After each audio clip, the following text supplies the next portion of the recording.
Start now. Yes. Okay, let's start. Hello and good morning, everyone. I am Preeti Kalra, one of the PhD students at the Department of Modern Indian Languages and Literary Studies, University of Delhi.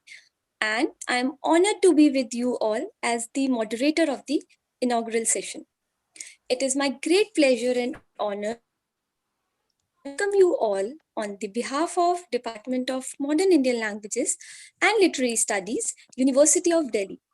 I hereby welcome all the faculty members, participants, speakers, research scholars, and students to the 2-day international webinar on Assamese literature in translation, theory, and practice. Thank you for joining us today. We appreciate you taking your time out of your busy schedules, and we hope that you will learn a lot as we have very fruitful and engaging sessions lined up for you by teachers, scholars, writers, and practicing translators from all over the globe. We are particularly delighted today to have Professor Pradeep Acharya with us, and in another few minutes, you will be listening to him. But before I invite Professor Acharya for the keynote address, may I please invite the head of the department, Professor Prakash Chandra Patnaik, for the welcome address. Welcome, sir. Thank you, Preeti. Respected Professor Pradeep Acharya, my dear students, my friends who have joined, and other participants whom I do not know personally, but they have joined in this occasion. In our series of webinar program, this international webinar on Assamese literature in translation has been planned as the third event in the webinar series. As you know that most of you were attending the other webinars as well, and this is of a different nature. As you know, the department is Modern Indian Language and Literary Studies. It is not devoting its research and teaching to one particular language. So normally we don't hold any such seminar, any academic activities on a particular language. So we try to connect it with other languages. And we do not want to hold anything in that vernacular. The simple reason is to justify the stand of the department that works on Indian literature, culture, and language in a comparative perspective. So when we thought of organizing this event, the responsibility to coordinate the event was given to Dr. Ratnotama Das. In fact, she came with this proposal that we will hold something on Assamese literature in translation. And then the question came, we will get participants from all over, even abroad. And when we are planning to have an international event, our Assamese they are outside. Not only Assamese, scholars from other languages who are going to join us. Then the second thing came to our discussion, who will be the, I think one mic, some problem in one mic. Who will be the keynote speaker? And one name came to us, that is Professor Pradeep Acharya. So far my knowledge goes, Professor Pradeep Acharya superannuated from the Cotton College, now Cotton University. Introduction, of course, will be given by our moderator.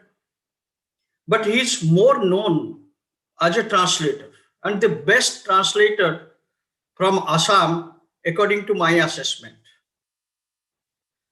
And we had the doubt that whether he will be willing to accept our invitation or not, but I have been reported That to our utter surprise, he immediately shown his interest to join us and give his deliberations. So it is a great opportunity for all of us, for the department, for the Assamese scholars, for the participants, and particularly the students of the department, research students of the department, and other students of the department, that we are getting a scholar like Professor Acharya's report to this event. So, sir, your introduction will be given separately, and I extend warm welcome on behalf of the students, teachers of the department, and also on my behalf. As I mentioned just few minutes back, I had a very brief introduction. It was a one-day interaction attachment with Professor Acharya in Mysore Central Institute of Indian Languages. We were there as the Government of India expert in a meeting. And the next day, he left, so we could not have any interaction separately. Evening, he was busy with his friends, and I was busy with my friends because we both were preoccupied. But I have heard a lot about him from my two friends who are professor of English in Nehu. One is in Shillong campus. He has already joined, Professor Pradhani, who gave the keynote address of the other webinar we conducted last month. And another is Professor Dujan Sharma. He also has visited our department to conduct Bhaivavasi. So I welcome them specially because they are good friends and admirers of Professor Acharya. I also extend welcome to my colleagues. Of course, they don't require it. This is their program. And my students, also it is the program of the students.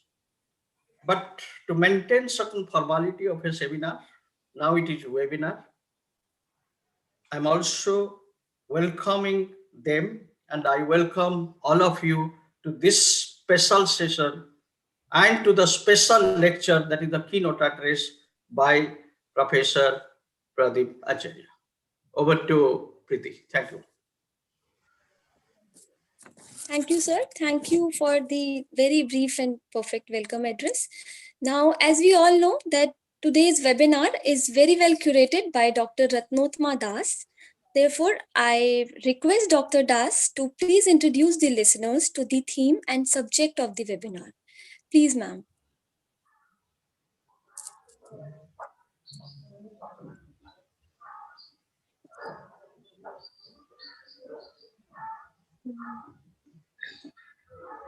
Webinar. As you already know that the title of the webinar is Assamese Literature in Translation, Theory and Practice. When we study literature, translation is the word that comes to rescue us. Rescue us, I'm using the word rescue because when we use two different languages or we do not know the other language, translation is the only way so that we can reach the other literature. There is SL and TL, source language and target language, as we all know. In this webinar, the theme is like in Assamese. Assamese is the source language and Assamese literature in translation. When we say Assamese literature in translation, it is in our mind that it is translated into English. But what we think, Assamese literature or any other literature can be translated into English or any other foreign language as well. At the same time, the literature can be translated into other Indian languages. And again, the literature can be translated into other indigenous languages. Unfortunately, we don't have any paper on Assamese literature translated into any other indigenous languages of Northeast India or India. But we have 16 in total, 16 wonderful papers with us. And of course, through English translation of Assamese literature, but also Telugu translation of Indira Goswami's works. And so we are looking forward for these 16 papers. We will listen, we will be enriched, and we can learn and unlearn, of course. That is also very important.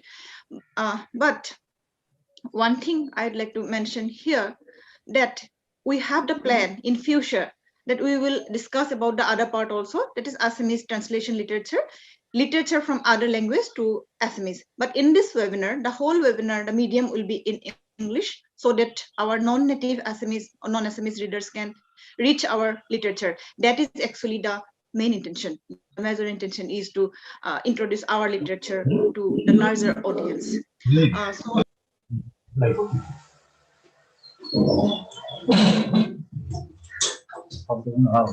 webinar, and I will hand it over to Preeti. Thank you, ma'am. Thank you for sharing your ideas with us. And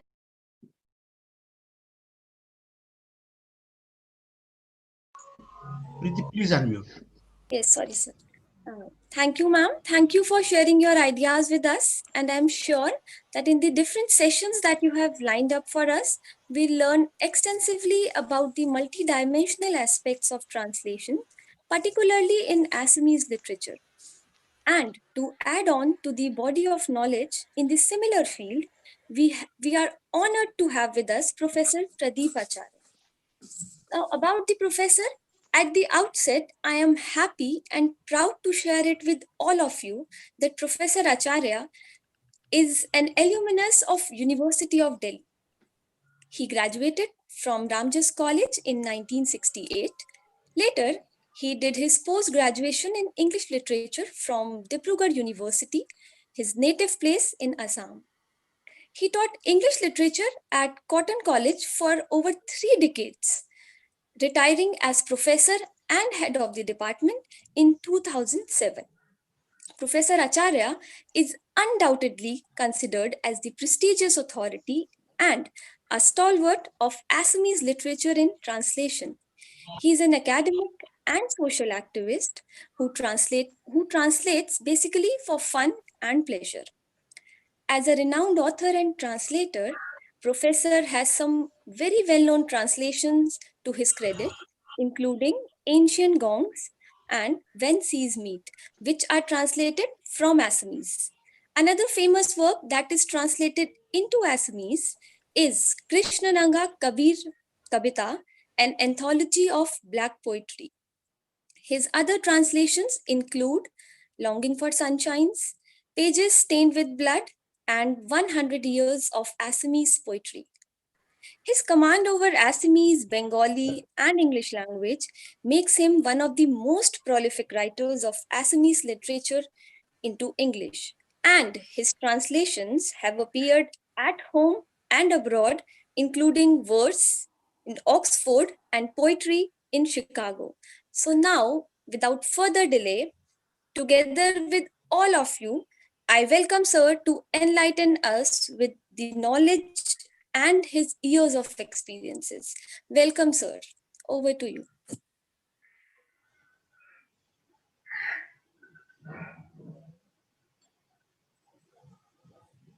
Thank you. Professor Thank you Acharya. so much. Yes. Thank you, Professor Patnaik, Ratnuttama, and all of us there that I can see. I will straight dash into action and begin on translation. A plurality of languages, each language reflecting a world. Each world is a civilization. This is something that I had culled from Octavio Paz. And I am using it as a focal point before I come to the specifics of my own experience as translator. I'm no theory monger. After all, I think translation studies, academically very relevant now, is still a burgeoning discipline. And what is translation theory? It is either drawn from translation or read unto it. In the process, people have been addressing the question of translation from the process of translation and the methodologies And there is an endeavor to arrive at definitive concepts. Not to clutter what I would say, I will not mention all the names, but I will try to address it historically, technically, and conceptually. After all, I will base everything on what I have read and done. From that, I'll come to the specifics of my experiential involvement in literature and Assamese literature in translation. We can begin with something which began before India became independent. Ambika Giri Rai Chaudhuri, while he was still in jail for having participated in the freedom struggle, wrote a series of poems later collected as a book, Songs of the Self, that had been translated into English by Dr. Banikanto Kakoti, the doyen of the world of Assamese letters and a scholar of repute. I am referring to that purposely because Matthew Arnold had underlined the necessity, or you can even call it the imperatives, of a translator becoming or being a scholar of the languages that he's addressing. In its history, we find in the Western world that the Romans had started translating Greek classics into Latin with the express view of appropriating the content. And it began mostly with religious literature. But later on, as translation became more widespread, they wanted to capture the totality of the text in the original language. That meant transferring both the matter and the manner, as well as the ambience, which was predominantly cultural. In Songs of the Self, there is one poem, Agni Binartan. I'll just read out one line from the Assamese and show two takes on it, one by Dr. Banikanto Kaputi and the another by a later person. Ide Agni Binarta, ide Jibon Moron Ekakar Kora, Agni Binartan, ide Hotokoman Lansana Hani, Ujara Ohimtap. I'll leave out the rest. Ide Agni Binartan, that's a kind of refrain that Ambika Girai Chaudhuri, the poet, uses. This had been translated into English, as I had already mentioned, by Dr. Bandikanto Kapoti and is included in the book Songs of the Self. Mine is not a song of laughter and revelry, cooling weary limbs. Mine is a stroke on the hand of fire, unifying the dead and the quick. My song is an endless heat coming out of 100 burning losses, insults, humiliations.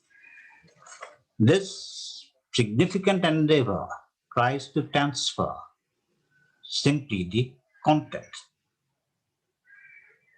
It does not address the manner, nor does it try to recreate or try to approximate to the form in the original. Now listen to the later translation. It's the fire lute's tune, that is a Agni Binartan. It's no song to soothe weariness nor a song of fun. It merges life and death. It's the fire lute's tongue. So when we want to transfer the content, we have not internalized the entire ambience or the totality of the text. In order to do it, we need multiple translations. That's why I had referred to two available translations. When we have multiple translations, then we can separate the concept from the word it is attached to and find an equivalence in the receptor language. I think the technical term is target language. That somehow doesn't quite click with me. So, receiving is the idea. How can we receive and what is the manner of receiving? There, from my experiential involvement, I'd like to introduce two concepts that you need a generous hospitality. After all, English is a colonial legacy, but it has become our language now. And when we transfer something into English, we do not want to Assamese English, but we want to Anglicize the Assamese with a generosity and a hospitality. So the basic conceptual statement that I would like to underline is the hospitality which is generous of receiving the text in the original language. In the process, we may use words which are not in common usage in English. That way, we can not only change English grammatically and semantically, but enrich it. So it is not the appropriation of content alone, but it is addressing from a position of strength. So that was something historical that in Assamese literature and its translations that I had encountered. I will be dealing primarily with poetry. It is supposed to be rather difficult to translate. But I shall definitely have occasion to refer to fiction, both short fiction and novels, and other literary writings also. We have a book, Escapades of a Magistrate. That is a translation by the author, Saityendranath Borkutiki, from his own Assamese book, Hakimor Tigilgiloni. It is an able and a significant addition to the world of Assamese literature in translation. Then we have the various histories or chronicles from the Ahom period till the end of the colonial rule, written by eyewitness eyewitnesses, and from direct experience.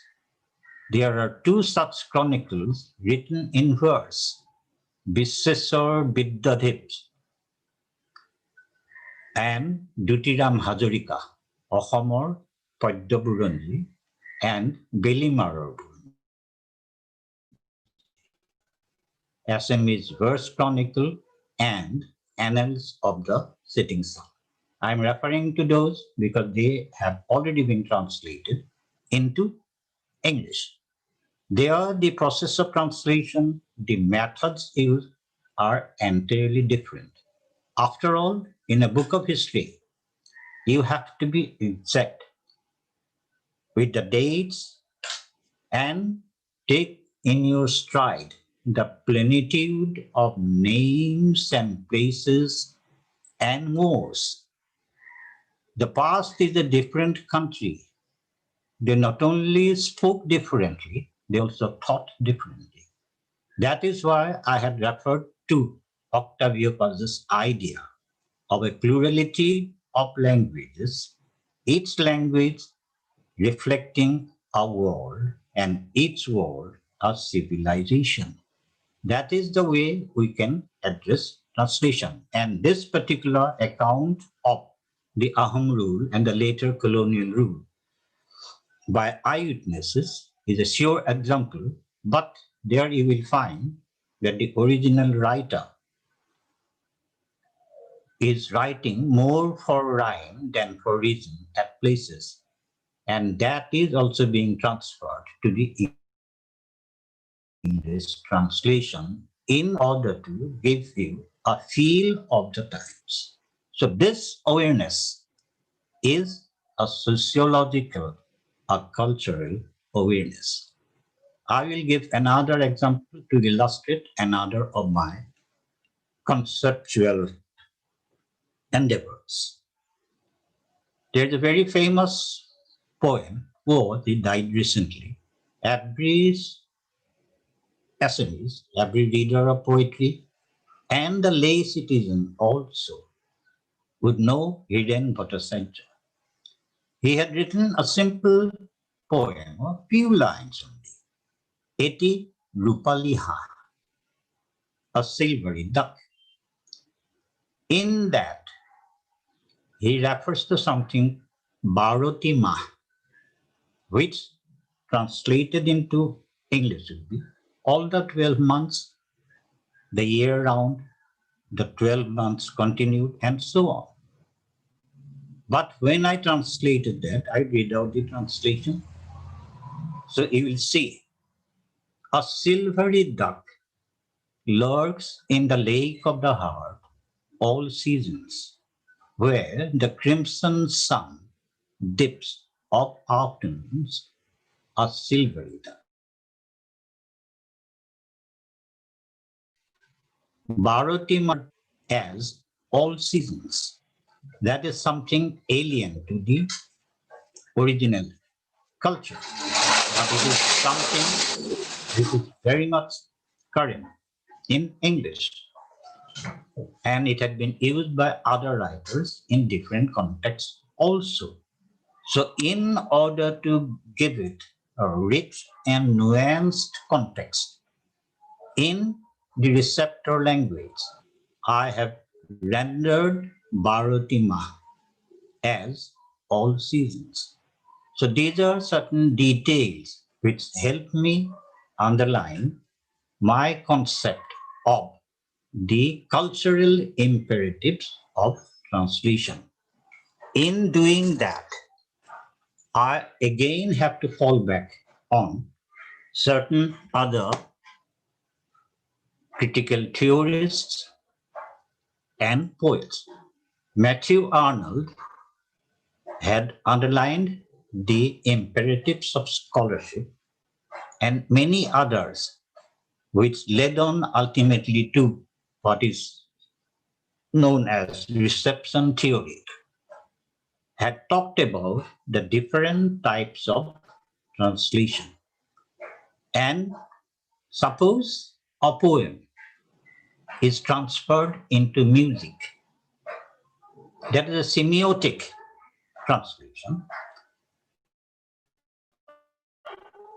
There is no word to help us because the words of the original song are missing, but the whole thing has been transferred to music.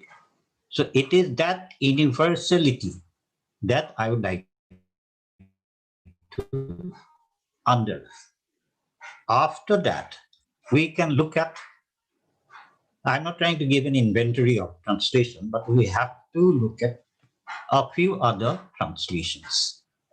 The doyen of modern Assamese poetry, the only poet with a rich vision of life, Navakanta Burwa, had written a poem on a current international topic titled Palestine. We housed them in prisons because they wanted a home.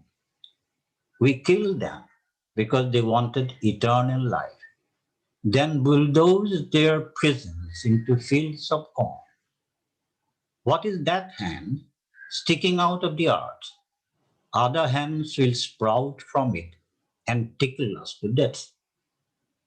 This 6 or 7 line poem addresses the past, the present, and the future of the Palestinian problem. It had been published in Poetry Chicago, which has a 100-year-old history. And that poem in the original was slightly longer. So I not only internalized the poem, but I allowed the historical significances and the human statement to be separated from the original words that they were attached to, so that I can find equivalences in the receptor language. So from the practice, I am trying to move to concepts. It is about time I moved on to some prose. I believe I have a few more moments to speak. Pages Stained with Blood by Indira Goswami. The original was Taz Aru Dhulire Dhukorita Pristha. I had suggested the title Obscured by Blood and Dust. But the publishers thought something else should be more appealing. So the title became Pages Stained with Blood. So Indira Goswami, Mahamuni Baidu to me, gave me the book and told me, this is your book. You translate it. I told her that I will take my liberties with it. He said, you are welcome. You do what you want. So original 22 chaptered book had been turned into 5 chapters by me. I did not leave out anything, nor did I include anything extra, but I rearranged the content. Because we are all familiar with the nuanced and rich context to the anti-Sikh riots of 1984 that Indira Goswami presents in this novel. And she liked it, and the book was well received. In Pakistan, where the leading newspaper had said, why can't we write a similar book on the Ahmadiyyas in Pakistan? After all, they are a minority group. That was one critical take on that. So, if we move to Longing for Sunshine from Syed Abdul Malik, Surujmukhi's Sapna. So, Professor Malik said that he had not translated my title. Surujmukhi's Sapna should mean the sunflower's dreams. I told him, you have not used the word bellyful. That is the Assamese word for sunflower. Bellyful or hopun, if that had been the title, I'll translate it as the sunflower's dreams. But it was simply the longing for sunshine of some marginalized people, downtrodden people who wanted their deserving place in the sun.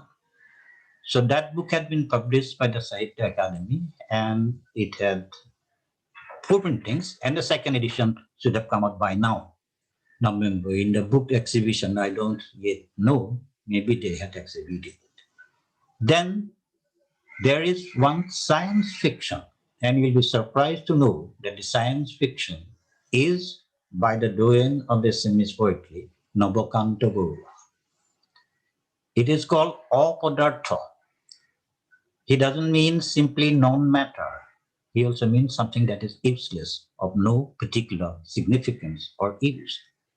It has been translated into English by Ra Acharya and Joy Das, and they have intelligently called it no matter. It deals with palliatives and the journey work, takes into account bloodless surgery, and does not forget to include the possible pitfalls of the scientific search. The translation recreates not only the theme of the original, but the wry humor and the thoroughly familial ambience in the scientific narration. This way, in prose and in poetry, I have been practicing, which have led me to whatever concepts I have arrived at and whatever concepts have been useful to me. From that, I can refer to one or two short story collections which have been ably translated. Ranjita Biswas's As the River Flows, a collection of Assamese fiction, and The Silver Roll of the Bridal Path by Sivananda Kakoti. So those are short story collections. And finally, I have about spoken what I have to say. I addressed the history. Theory can be addressed historically first, then from the process, the methodologies, and finally, the separation of the concepts from its umbilical cord, the original words. So these are things I have seen and done. From that, I have given you my humble submission. But in the end, I still underline the absence of colonial hangover in the writing as well as in the translations, and the assertion of a generous hospitality. Thank you so much. That is the end. Thank you, sir. Thank you for the very outstanding and informative talk, wherein you highlighted about the plurality of language and how the sociological and cultural awareness is a part of the process of translation. And you talked about various concepts, uh, particularly the generous hospitality of receiving a text and how we are as not Assamizing the translations but angelicizing. So I thank you for the very enlightening talk and lecture. Now, may I please request Dr. Ratnotma Das for the vote of thanks?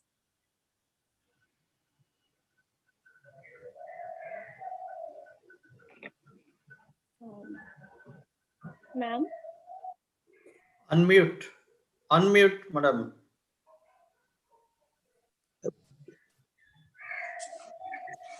Can you hear me? Yeah. Thank you, Preeti. I definitely love to extend my vote of thanks because I'm really feeling thankful today. Uh, I don't know where to start. Okay, let me start from Professor Pradivacharya. Thank you so much, sir. Bahut dhanyabad. You have really made my day. Uh, he is the center of attraction today, so let me thank him first. And he is the guest. He is the keynote speaker. And actually, I'd love to tell something a little bit personal that I didn't meet, but Acharya sir, I didn't meet, but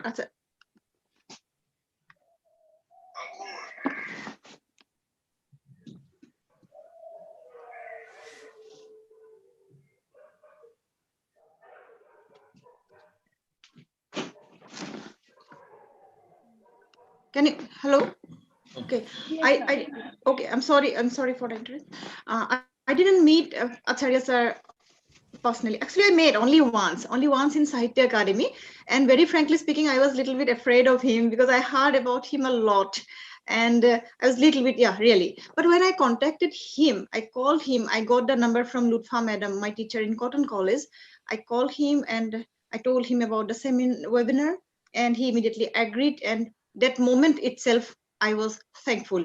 So right now I'm getting the opportunity to thank him in this platform. So thank you so much, sir. Good Dhanyabad.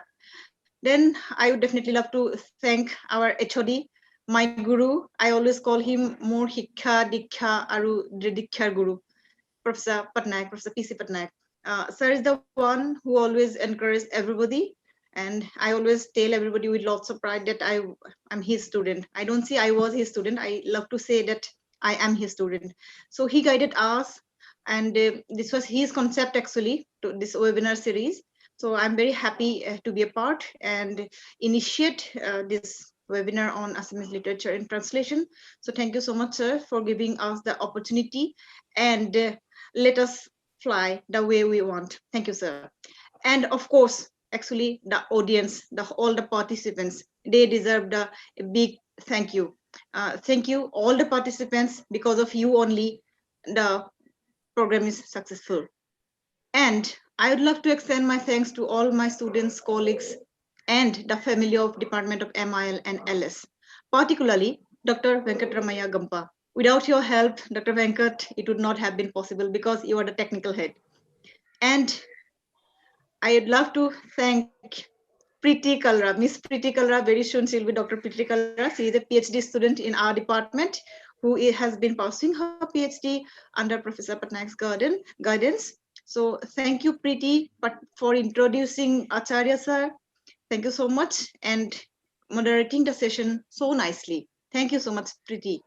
And I'd love to thank all of you from my land, Assam. I'd love to thank you all, and those who are not from Assam, but they love Assam and they're interested to know about Assamese literature. This is for you all, Assamese literature in translation. Thank you. Thank you so much, ma'am. Now,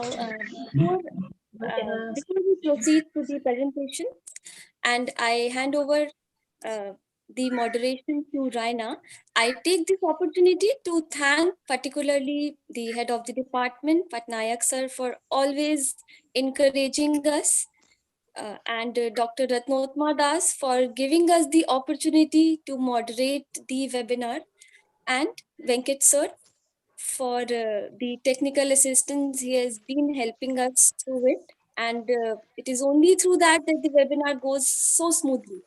And I thank all the audience, listeners, participants for being with us. And I request you to stay tuned with us for the next presentations that are lined up. Now I hand over the session to Raina. Please take over, Raina. Are Hello. you here with? Yeah, Yes. I'm here, Preeti. Thank you so much. You're welcome. So now we move on to the session one. So good morning, respected professors, esteemed guests, and my fellow scholars. Namaskar. Uh, Thankful to you all to join us back for session one, day one of the international webinar on Assamese literature in translation, its theory and practice, organized by the Department of Modern Indian Languages and Literary Studies, University of Delhi. My name is Raina Bhawal, and I am a full-time doctoral researcher based in the Sundarbans of West Bengal at this department.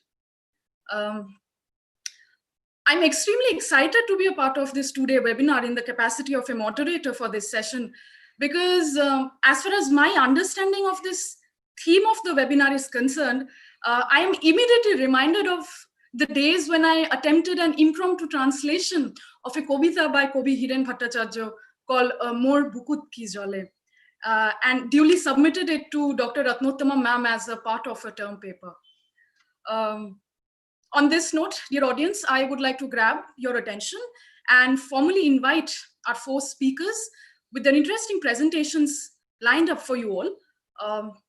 As per the schedule in this session, we have with us Professor Kamaluddin Ahmed, Shubhralina Deka, Dr. Deepshika Bortamuli, and Dr. Lalita Sharma. Some gentle reminders to the paper presenters are that each speaker will be given a total of 20 minutes only, followed by a 10-minute stretch for any questions, comments, and observations. I request the audience members to keep their queries ready so that I can take them up and address them as soon as the speaker finishes. Also, I request the listeners to keep themselves muted throughout the session so that we can have a seamless transmission. So without any further delay, I warmly welcome the first speaker of this session, Professor Kamaluddin Ahmed. Now, Professor Ahmed is a revered name in the world of Assamese poetry. A professor in the Department of Assamese at Guwahati University, he has published 13 books that range from poetry to criticism, and his poems have also been translated into major Indian languages. He also has to his credit the acclaimed translation of the Bengali poet Shubodh Sarkar's book. The title of his presentation today is Understanding and Appreciating the Poetry of Hiren Bhattacharya, Ancient Gongs. Professor Ahmed, I welcome you, and the platform is all yours.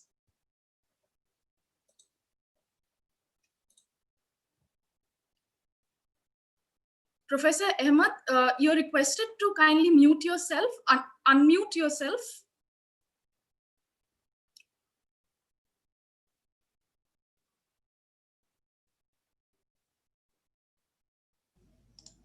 Raina, it seems that I think Sar is not available. But sir, he was there a few minutes back. I saw him. Yeah, I have seen, I have made him co-host also, but now I think... should I call? Yeah, one second. No, he's here. Sir is here. Yeah, yeah. Yeah, but, Yes, I see him. Yes. Sir, please unmute, sir. Please unmute yourself.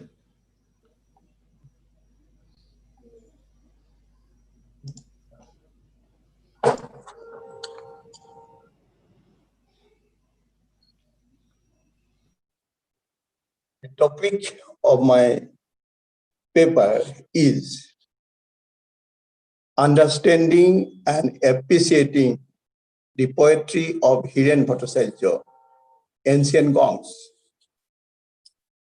Borrowing Eliot, we can say that the poetry of Hiren Bhattacharya, 1932-2012, is conversation with the poet himself. In that sense, Hiren Bhattacharya is one of the two major Assamese poets bearing lyrical emotion. Another being Nirmal Prabha Bordoloi, 1933-2004. Bakhtin said that in a lyrical poet, the lonely tone is only the expression of the chorus inherent in the poet. Ancient Gongs by Pradip Acharya is a translated form of the selected poems of the Romantic modernist poet Hiren Bhattacharya. It was a pioneering work of the English translation of modernist Assamese poet that was published in 1985. There was dearth of such kind of publication in the whole 20th century. In 2006, the English translation of the selected poems of Nirmal Prabha Bordoloi, translated by Ajit Borua, and in 2007, the English translation of the selected poems of Nilomani Fukonn, translated by Krishna Dulal Borua, came into existence. The poems written during 1957 to 1984 have been chosen for translation in the ancient Gongs. Walter Benjamin said that if translation were intended to reader, the same would have to apply to the original also. It is noteworthy that the original Assamese poems of Hiren Bhattacharya exist for the reader's sake, being loved by the generations of poetry lovers. Pradip Acharya has not only transformed the qualities of Hiren Bhattacharya's poetry into English, but also undertaken to serve the reader. The very lyrical tone of Hiren Bhattacharya easily communicates reader. In English rendering, the quality of communicability is very much discernible. অসমীয়াত উজাগৰ ৰাতি সপোন দেখিছো মই ফুল আলোকোৱা তোমাৰ মুখৰ হৈছ সোণালী হাঁহি অযুত তৰাৰ ঘুমতি ভাঙি যেন সূৰ্য আহিছে নামি ৰুদ্ৰ কামনা. Pradeep Acharya sir has translated like this: in this night of vigil, I am dreaming of the harvest, smiling golden your soft lips, as if the sun is coursing down the sleep of 1,000 stars, longing for sunshine. Here, the demarcation is blurred between you in inverted comma, and the country, as in the original Assamese poem. The poetry of Hiren Bhattacharya of the formative period bears traces of Axis words. The last two lines of the last stanza run, and flowing down dry branches, green waves of desperate leaves, memento. আৰু শুকান ডালে ডালে বৈ অহা দুঃসাহসিক পাতৰ পৈত্ৰই দীপ্ত সেউজীয়া তৰংগ অভিজ্ঞান.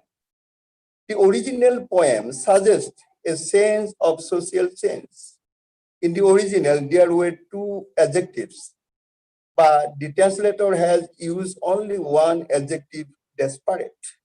The English word also carries a meaning associated with something risky. You are ready to sense the bad situation surrounding you.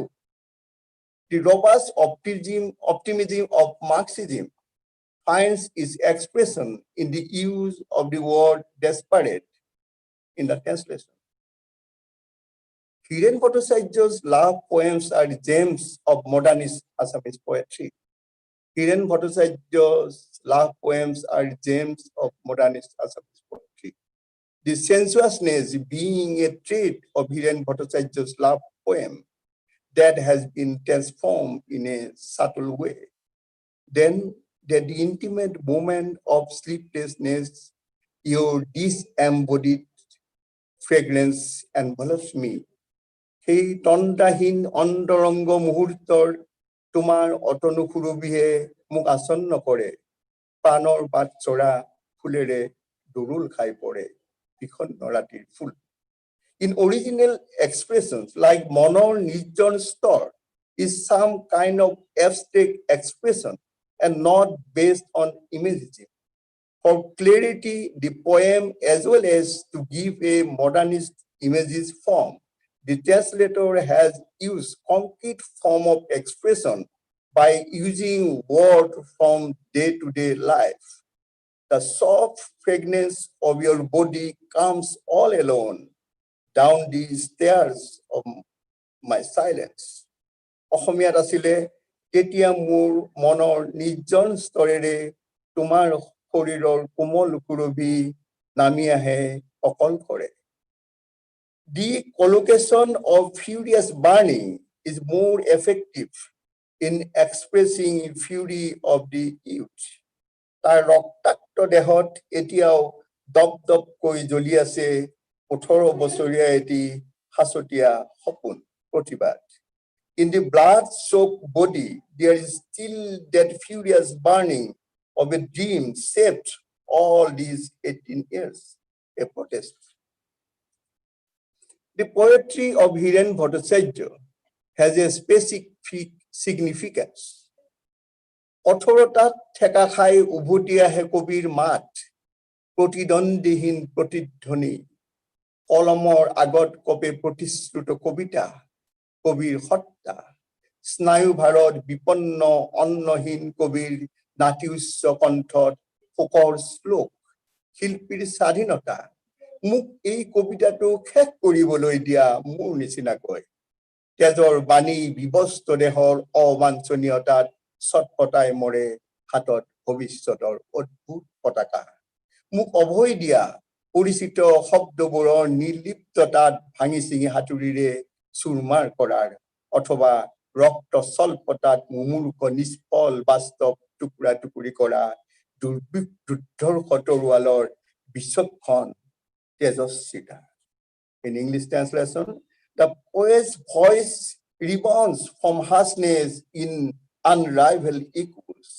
On the tip of the pen, the poet's soul, the promised poem, the freedom of art, a hymn of sorrow in the low voice of star poet, imperiled by the burden of nerves. Let me finish the poem as I would, holding the strange banner of the future. The message of blood dies restless dead at the ungainly naked body. Grant me the freedom to hammer into pieces the indifference of these familiar words, or the brilliance of the invincible sword, to cut in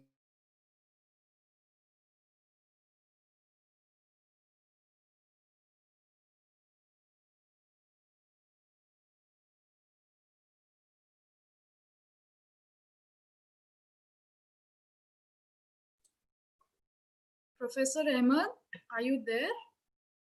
Because we can't hear you. Venkat sir, can you hear him, or is it that my screen is frozen?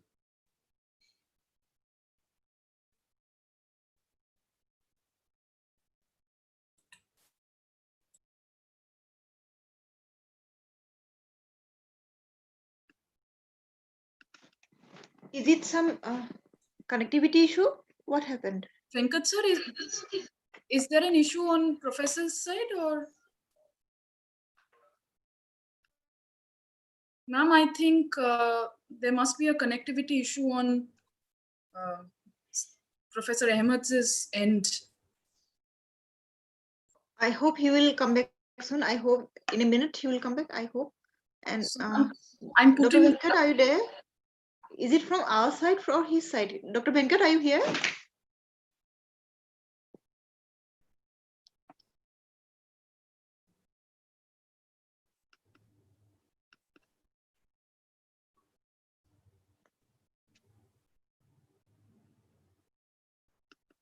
I cannot see. I can't see him either.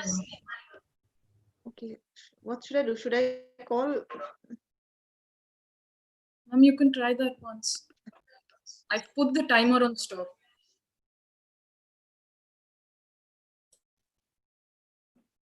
Okay, he's back. I think he is back. Sorry for interruption. The significance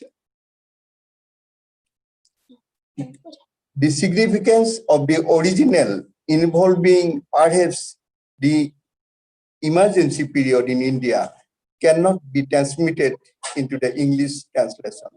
But by virtue of translatability, the original is closely connected with the translation of Pradip Acharya.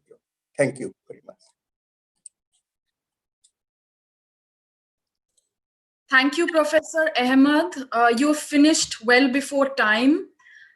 Now it's the time for question and answers.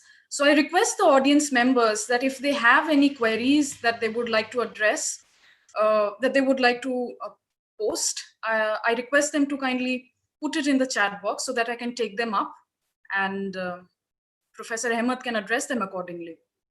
So listeners, if you have any questions, I repeat, kindly put them in the chat box.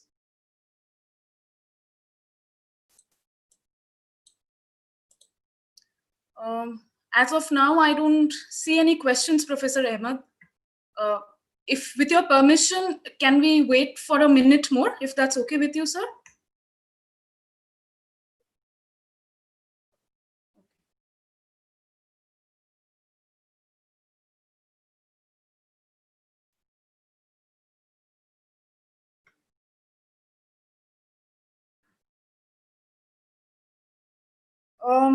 No questions, sir. So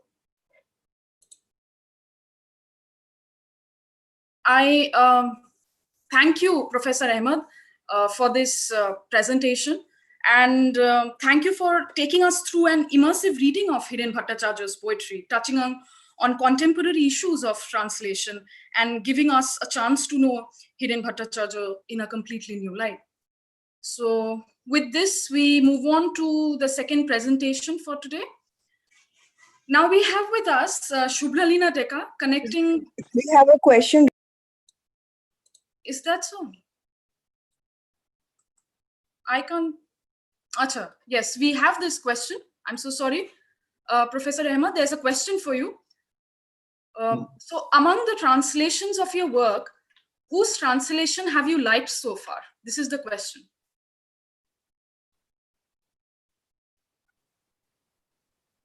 Hiren Bhattacharya's translation. Yes, sir. Yes.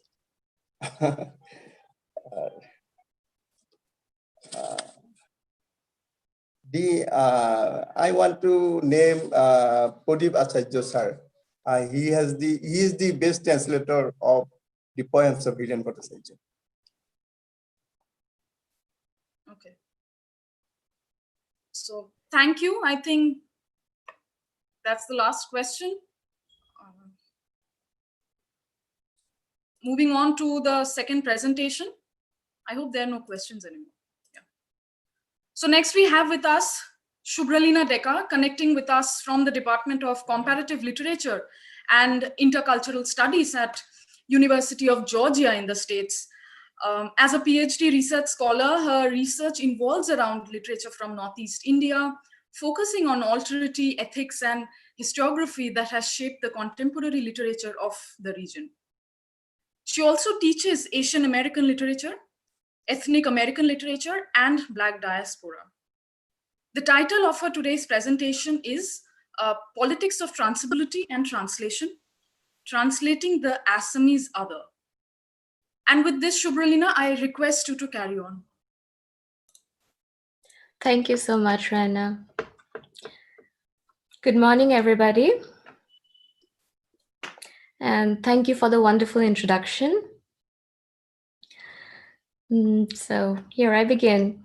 I have been translating poetry written by Hare Krishna Deka for over 2 years now. Since he served as an IPS officer in the later half of the 20th century, he gives first-hand accounts of the struggles that he saw among people around him, especially in his line of duty. He was in that sensitive position where violence or violent means mars the lines between right and wrong, good and bad. While following government orders to weed out certain insurgency groups, people like Deka are usually caught between protecting the people they were supposed to serve and endangering their lives over and over again. The later half of the 20th century marked a time of tough changes because of the changes in power structure, urban-rural divide, interplay of politics, insurgency problems, and so on. Deka's poems mark the ordeals of people and deal with the trials of existence. His writings also showcase the intricate emotional layers experienced by human beings in the course of their lives. I would like to begin with a poem that I had recently translated myself, originally written in Assamese by Hare Krishna Deka. The title of the poem is Nayak, which means hero. When I finished my first draft of the translation, I could not help but revisit the title of the poem again and again. A Nayak, or Nayak, according to the Natya Shastra, is a character that has a certain depth and can be differentiated from, let's say, a Nat based on its characteristics. A Nayak is always self-controlled and showcases sympathy and empathy for people around them. For instance, a Nayak may be self-controlled and vehement like a god, or it can be self-controlled and calm like a merchant.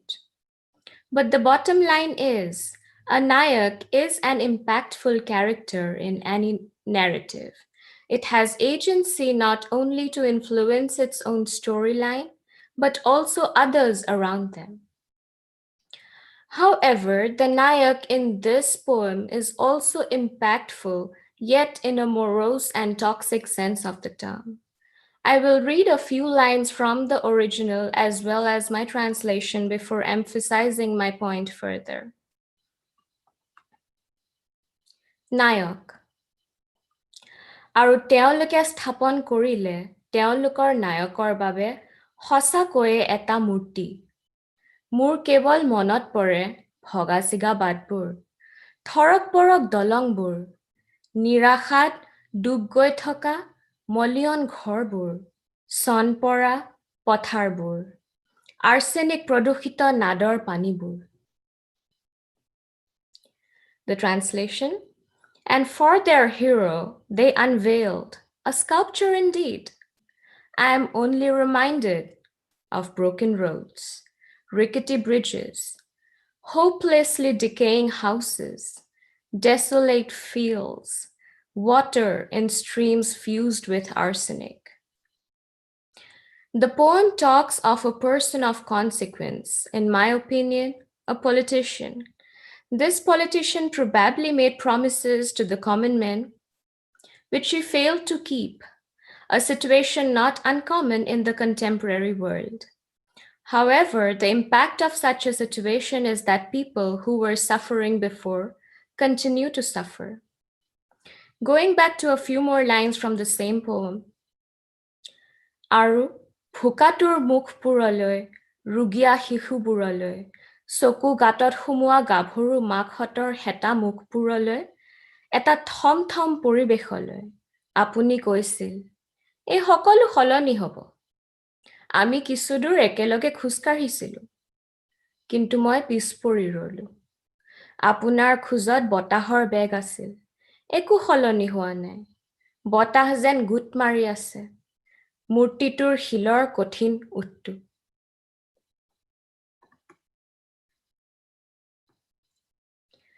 কথাষাৰ থমক খাই ৰৈছে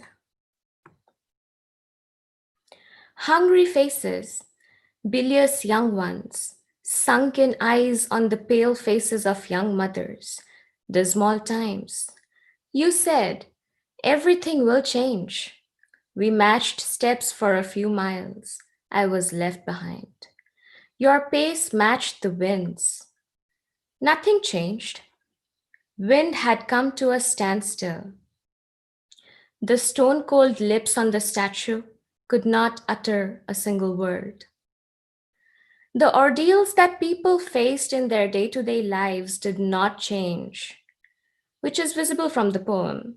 Rather, those became worse with time. The sick became more sick. The dying probably died. The malnourished were in steeper food crisis. This poem, according to me, is important because it reflects the struggles of the common people, the ones that still survive and are trying to live. The Nayak in this poem is only like a character in a completely fictional narrative, like in a movie on screen, devoid of any willful agency. The hero is but fictional in our real world, thereby making narratives of the common people's perseverance and hopeful spirit more important than narratives of violence only. The Nayak in the poem and in the real world act mostly in the manner of the Eurocentric definition of hero, a character who, in most cases, serve his or her or their cause before anyone else, be it Odysseus or Theseus or even Icarus, to name a few, which leaves the community to fend for themselves mostly. When I was a child growing up in Assam, I saw a lot of political, ethnic, and religious turmoil around me. I could never have a normal birthday party growing up because the state would be under curfew restrictions on Republic Day, which also happened to be my birthday. People around me were suffering due to various circumstances that were not their own creations.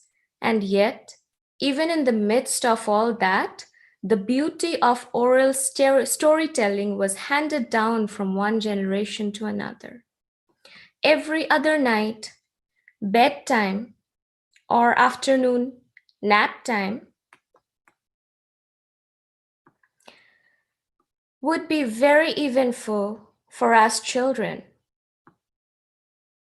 because an elder of the family would tell us some story to help us remember that hope is never lost. I also remember hearing a lot of stories from my grandparents, parents, uncles, and aunts as part of my education in oral folklore and traditions. One of those stories was that of Tejimola, a story of a beautiful young girl's perseverance in the face of oppression and death. There have been numerous renditions of this story for much more than 100 years now. Different writers in the contemporary literary world have also written their versions of the story. Aruni Kashyap, a noted creative writer of today's times, also gives his rendition of the story in the form of a short story titled The Skylark Girl. Kashyap touches upon another important aspect of language in translation.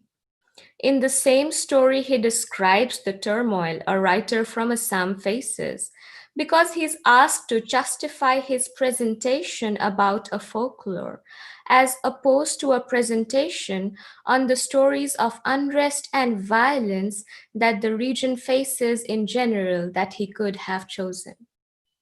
And yet, people from that region keep going back to stories like that of Tejimola. How can we overlook that any longer? The larger audience perhaps also should scrutinize as to what they want to hear versus what may be more important to hear.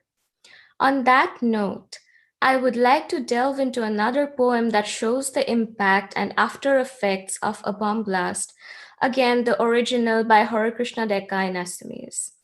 The title of the poem is Gopal Koloi Gol, which translates into Where did Gopal vanish?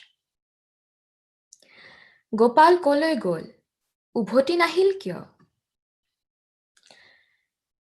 Gopal হেনো হাটলৈ গৈছিল, ঘাট লগোৱা দেৱাই আনিবলৈ। পথাৰত পুৱাই এৰাল দিয়া গাইজনী, গধূলিলৈকে তেনেকৈয়ে থাকিল। তাইৰ পিছঠেঙৰ ঘাট মাখিয়ে আমনি কৰিছে। নেজ জোকাৰি তাই সিহঁতক আঁতৰাব পৰা নাই। গাভিনী গাইজনী হলে চিকুণে আছিল। গোপালে তাইৰ গলধন সাৱটি কমখন মৰম কৰিছিলনে? হাটলৈ যোৱা গোপাল ঘৰলৈ ঘূৰি অহা নাই। উভতি অহা বোবা ল'ৰাটোৰ মুখতহে মাত ফুটিল। ধুম! ধাৰে চিয়াৰে বুজাই দিলে, আকাশ ভাগি পৰিল। The translation: Where did Gopal vanish? Why isn't he back yet? He went to the market to get medicines that heal cut wounds. The cow has been on the field since morning. It is evening now. The wound on its back leg has been covered by numerous flies. The swishing of her tail was not enough to discourage them. The cow was pregnant and cleanly kept. Gopal would embrace her to express his love. Gopal never returned from the market. The mute boy who managed to come back from the market suddenly said his first word, Thum. As his noises told their own story, the sky broke down in pain. This is just a part of the poem. What is most important in this poem is not simply the act of killing the masses, but the effect of that on those who survived to tell the tale. The people who survived have to pick up the pieces and persevere against all odds. The character Gopal may have been a son to someone, a friend, a brother, and he may be dead, but his memories of love and loyalty would be carried forward by those who knew and loved him. It is the essence of such perseverance that keeps stories like that of Tejimola alive even now. The greater agenda or campaign behind each translation may or may not be seen by society as a whole. The translator in such a scenario becomes an immensely powerful figure to whom is further attached a lot of responsibility. While these poems in particular attack the false promises made by politicians in the recent past and the trickle down effect of the attitudes of power structures on the psychology of certain people who turn to violence, it turns the reader's attention to something even more important: the desolate state of people who are still alive and struggle to have a safe and healthy life. The trend This particular trend of dealing in tokenisms by giving more preference to stories of violence and deaths by the larger world audience makes gestures of inclusion illusory, since they seldom change the dominant structures of power and occlude the real failure on the part of academe to diversify. Identity is not simply a matter of positionality and existing pedagogies do not present any means of recuperating sensibilities disintegrated by society and the labor market. Such problems cannot be solved by university canon reform. The neutral shibboleths of difference and diversity cannot replace real life suffering and struggle for survival and dignity, as Dorothy Figueroa points out in her essay, Whose World Is It Anyway? And in today's time, stories relating directly to violence and civil unrests find a huge market and readership in a flash. While it is not my intention to sidetrack these stories and accounts of violence, nor undermine them, it falls upon us in academia to inquire into the agenda behind such trends. Are the stories of survival and perseverance not important anymore? We need to reinvestigate such stories because people in Assam have managed to overcome those obstacles and do so on an everyday basis and go on to live full lives while being surrounded by political, ideological, ethnic, and communal unrests which are violent most of the time. In such a scenario, the other becomes the community of people who are the living hallmarks of perseverance. And in India, language has always been the basis of community building. The crisis arises when the agency of the language of this other is taken away or pushed to the background. We need to understand that because of the multiplicity of meanings of words, any effort at communication requires interpretation. There is no proper way to relate or match words and meanings. And language calls upon people to make judgments where there is no certainty of understanding the original intention of a speaker or a writer. Maybe it is this necessity of interpretation that impels people towards translation. However, in the way that Ricoeur formulated this in his On Translation, he chose to emphasize not the impossibility of communication, but the potential creativity Well, of. sorry to interrupt. You've got 4 minutes left, so I just wanted to point that out. Yeah. Thank you. Yeah. So going back to Ricoeur, he said, it is always possible to say the same thing in another way. There may arise the need to try another route when the first attempt fails to function. One may decide that the meaning can be made better with different words. This may seem like mere play of words, but translations are not permanent in nature. There will always be someone who may think that they may be able to produce a better version of the original compared to the ones that came before. There is yet another way of looking at the act of translation. The existence of a plurality of languages demands translation in order for one to relate to someone who is different from the self. At the heart of this is the desire to know about other people, to share in what they might know, to learn what they hold dear, and to grow in the learning. In short, One reason for translation to happen is because of the curiosity about the foreigner. A similar curiosity arises for those of us looking over the ramparts of our disciplines into the arenas of others. We want to know how they live and to be able to convene with them. Those of us who engage in literature and theology, for instance, whether we hail from theology or from literature, cast our eyes over the disciplinary boundaries to observe each other reading texts, and so wonder what kind of light their texts might have to shed on our disciplines. But what happens when translation is used as a means to dominate? This is where politics of translation finds immense authority in the space created by language, because most translations start with the construction of comparables. And sometimes, in such constructions of comparables, the source language and culture is given a lower pedestal, thereby taking away the agency of language and the importance of existence of the other. What we can focus on now are the different ways through which our teaching of literature in original languages and literature in translation can be wholesome, so that power of literature to bridge the widening gap between the specialists of literature and the common reader is realized. As scholars of comparative literature and with learned nuances of translation under our wing, we must try bridging such linguistic isolations. That's all for today. Thank you.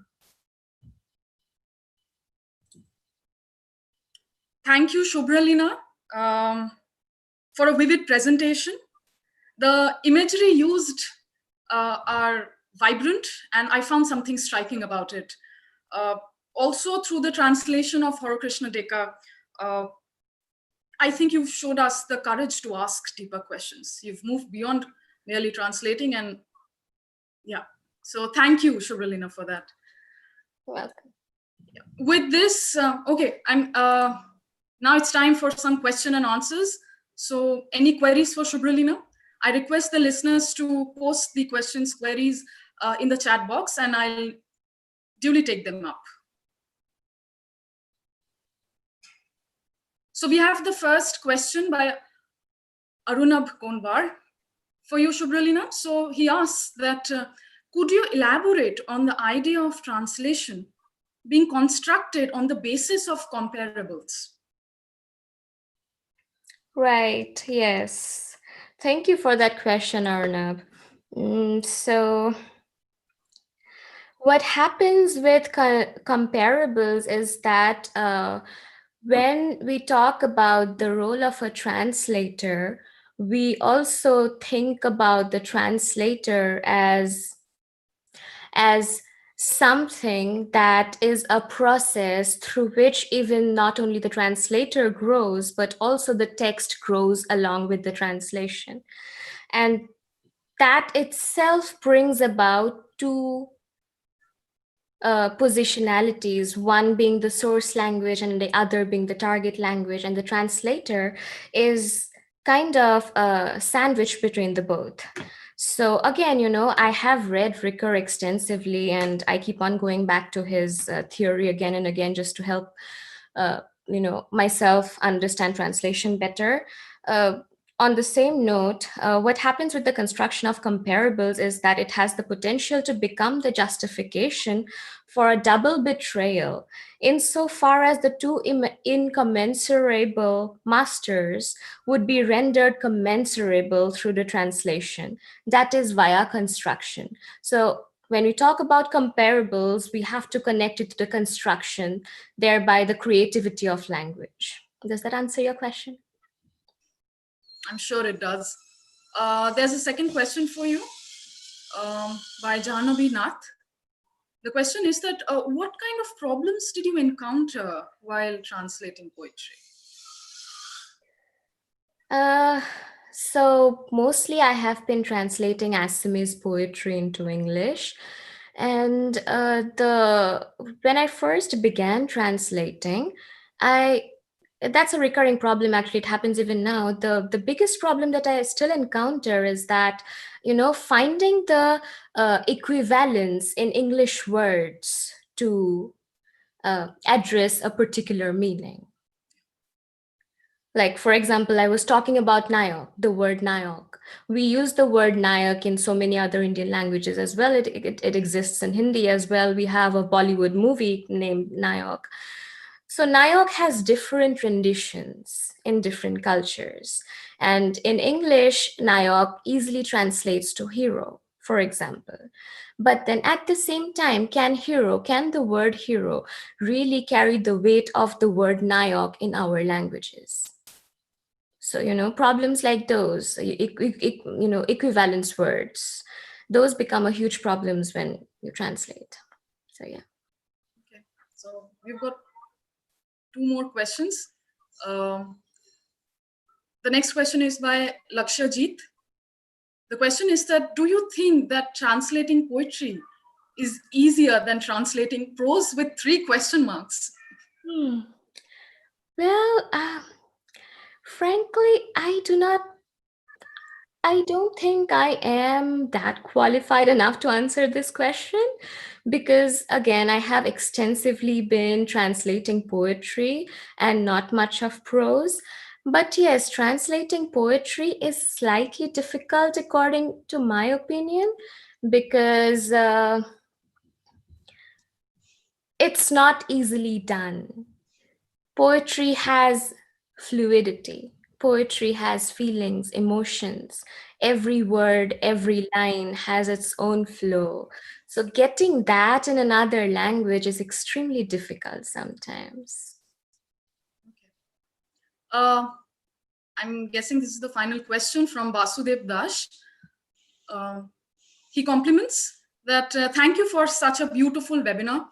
I have a question to Shubhralina Deka, and the question is that Deka sir is a very good short writer as well as a prominent poet. Have you translated any of his short story? If so, what is your preference? His poetry or his short story? I think you missed. He has an observation as well where he says that I think you have missed this question. This was the first one. Yeah. Okay. Thank you, Basudev, for the question, for the questions, actually.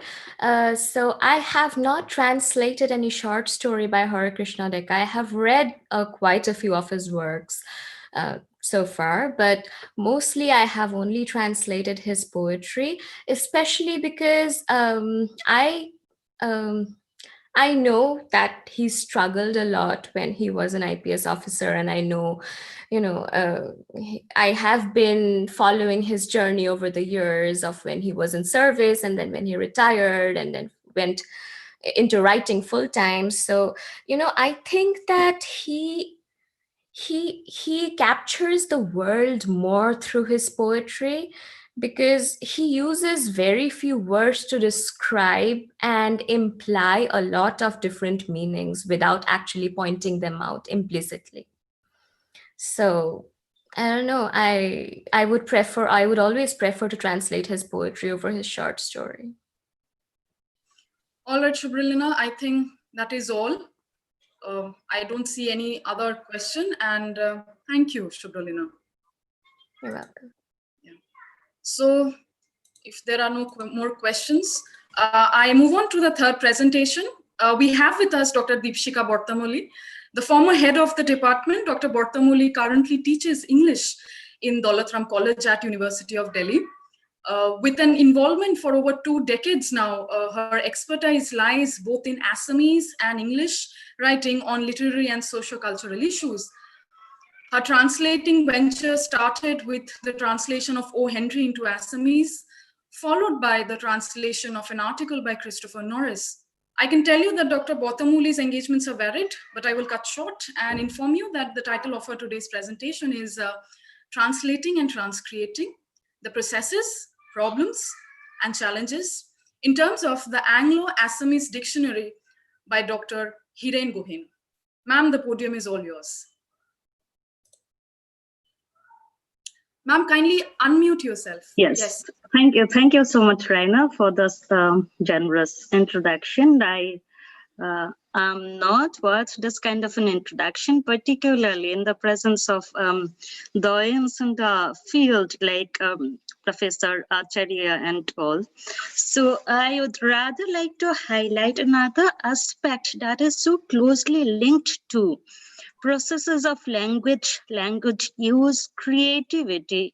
And that is why I am taking only one sample from a person who is very closely there for decades in Assamese as well as English literature, Dr. Hiren Gohai, and that is why I'm just taking one sample of a dictionary again and looking at the processes, problems, and challenges involved in the translating and transcreating of words and meaning in general. So here is my screen visible to all? Yes, Raina? ma'am. Okay. Yes, ma'am. Okay, so here I would rather go to one quotation from Hamlet that says, "What do you read, my lord?" And the answer is words, words, words. Are words meaningless with no one-to-one referentiality? Or are they carriers of numerous meanings, potential worlds? Is it Shabda Brahma, or is it the carrier of ultimate knowledge?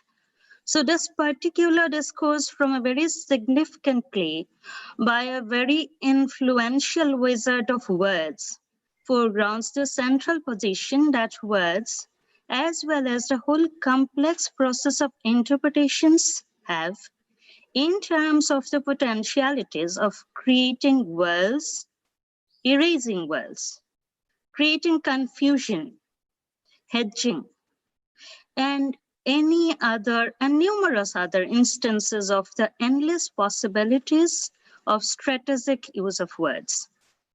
And thus, it brings to the foreground the necessity of discussing the processes and challenges involved in the compilation of a reservoir of words, a dictionary. More so, what all essential and indispensable aspects of translation and transcreation are involved in the process or in the processes.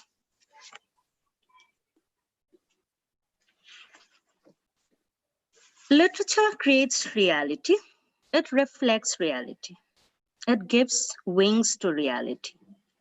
So whatever imagination or realization or truth literature projects, it does that through the medium of words, highlighting the essential interconnectivity of words to worlds, literary or otherwise. Words are community storehouses. They carry customs, beliefs, history, and community identity. A dictionary is an attempt at creating space for all these, and therefore the process of translation and transcreation, be it literary or otherwise. In this process, dictionaries have a pertinent role to play. However, as the diagram here signifies, the process cannot come to perfection. A neat full circle is not possible because of the gaps in between the original language and the language to which translations are made. Obviously, because of culture specific, discourse specific, situation specific, and several other contexts, which challenge the whole process. My attempt here in this paper is to highlight a few significant aspects of these problems and challenges. In terms of Assamese, I'm taking one Anglo-Assamese dictionary as just a sample. The selection of this dictionary is because Dr. Hiren Gohai is an amazing teacher, a doyen of English teaching learning in the state, in the country as well as at an international level.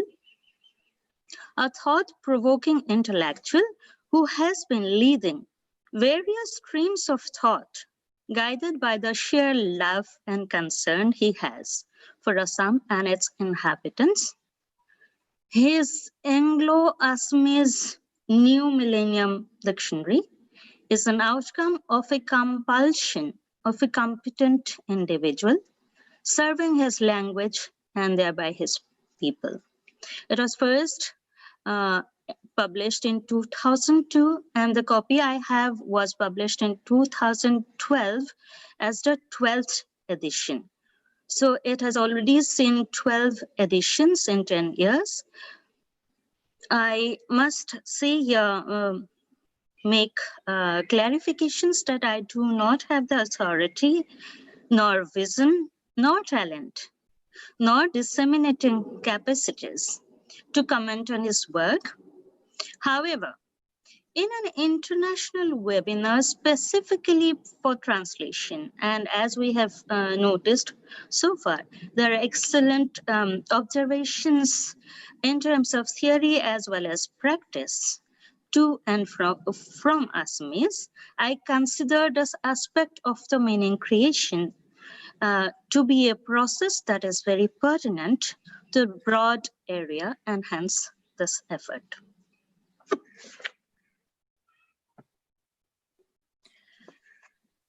Now, placing Dr. Gohai's New Millennium Anglo-Assamese Pronouncing Dictionary in the context of other dictionaries will have two aspects. One is in the context of English.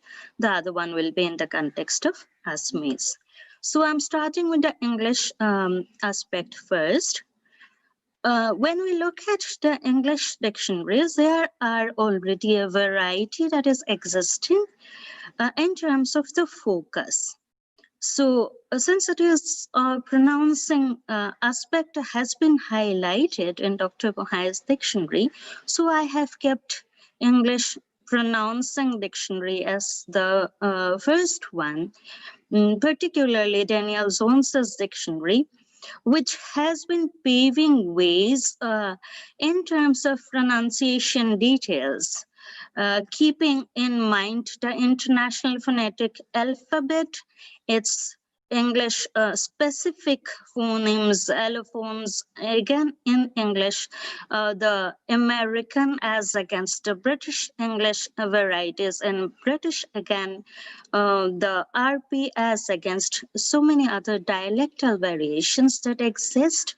That is one aspect of dictionary creation that has come to my mind immediately when I wanted to place Dr. Gohai's dictionary in the context of English dictionaries. Another aspect can be the literary dictionaries that have either Oxford or Cambridge. Here I have kept Oxford because I had grabbed a personal copy as early as when I was just joining English literature as a course immediately after my 12th exam.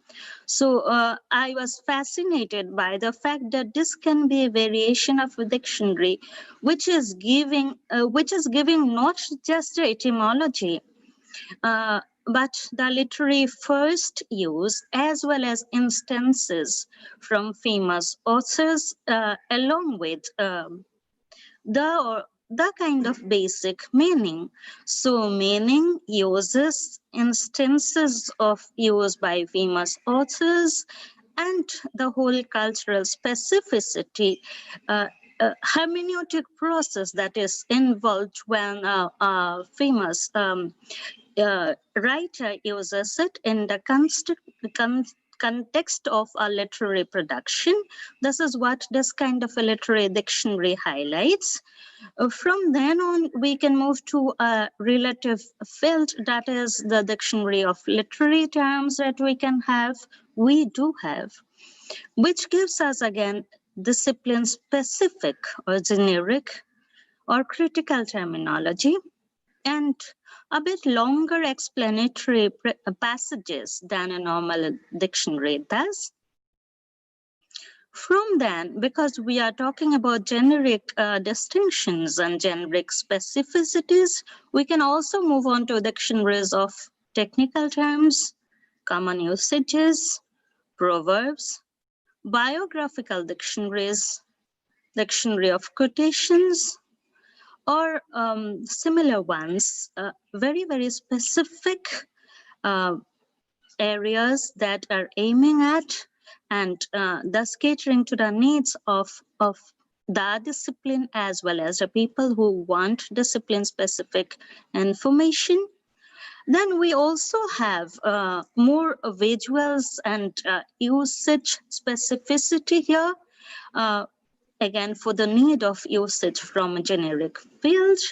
We can also name a few like the illustrated dictionaries that are again learner specific and aimed at learners from other languages because of the easy process that can be highlighted through various illustrations. This is merely again an indication, and this list this way is merely indicative of the variety that exists in the field in terms of English language. When we come to Assamese and try to place Dr. Gohai's Anglo-Assamese dictionary in the context of Assamese, then we need to consider several issues. So the first issue to me was issue of the focus. Can the focus be dissected in terms of whether the dictionary level is advanced, general, or elementary? Is it giving us words and their pronunciation in terms of RP standard dialect and or any other dialects? Within the standard again, is it only formal? Is it more formal with some informal? Is it more informal with some formal? There can be more in the grid. These are again just indicative of how many different varieties we can bring in terms of our focus. And here, since the focus of Dr. Gohai's dictionary was and is everyday world and expressions, it is again necessary at this point to have a quick overview of the field in terms of Assamese.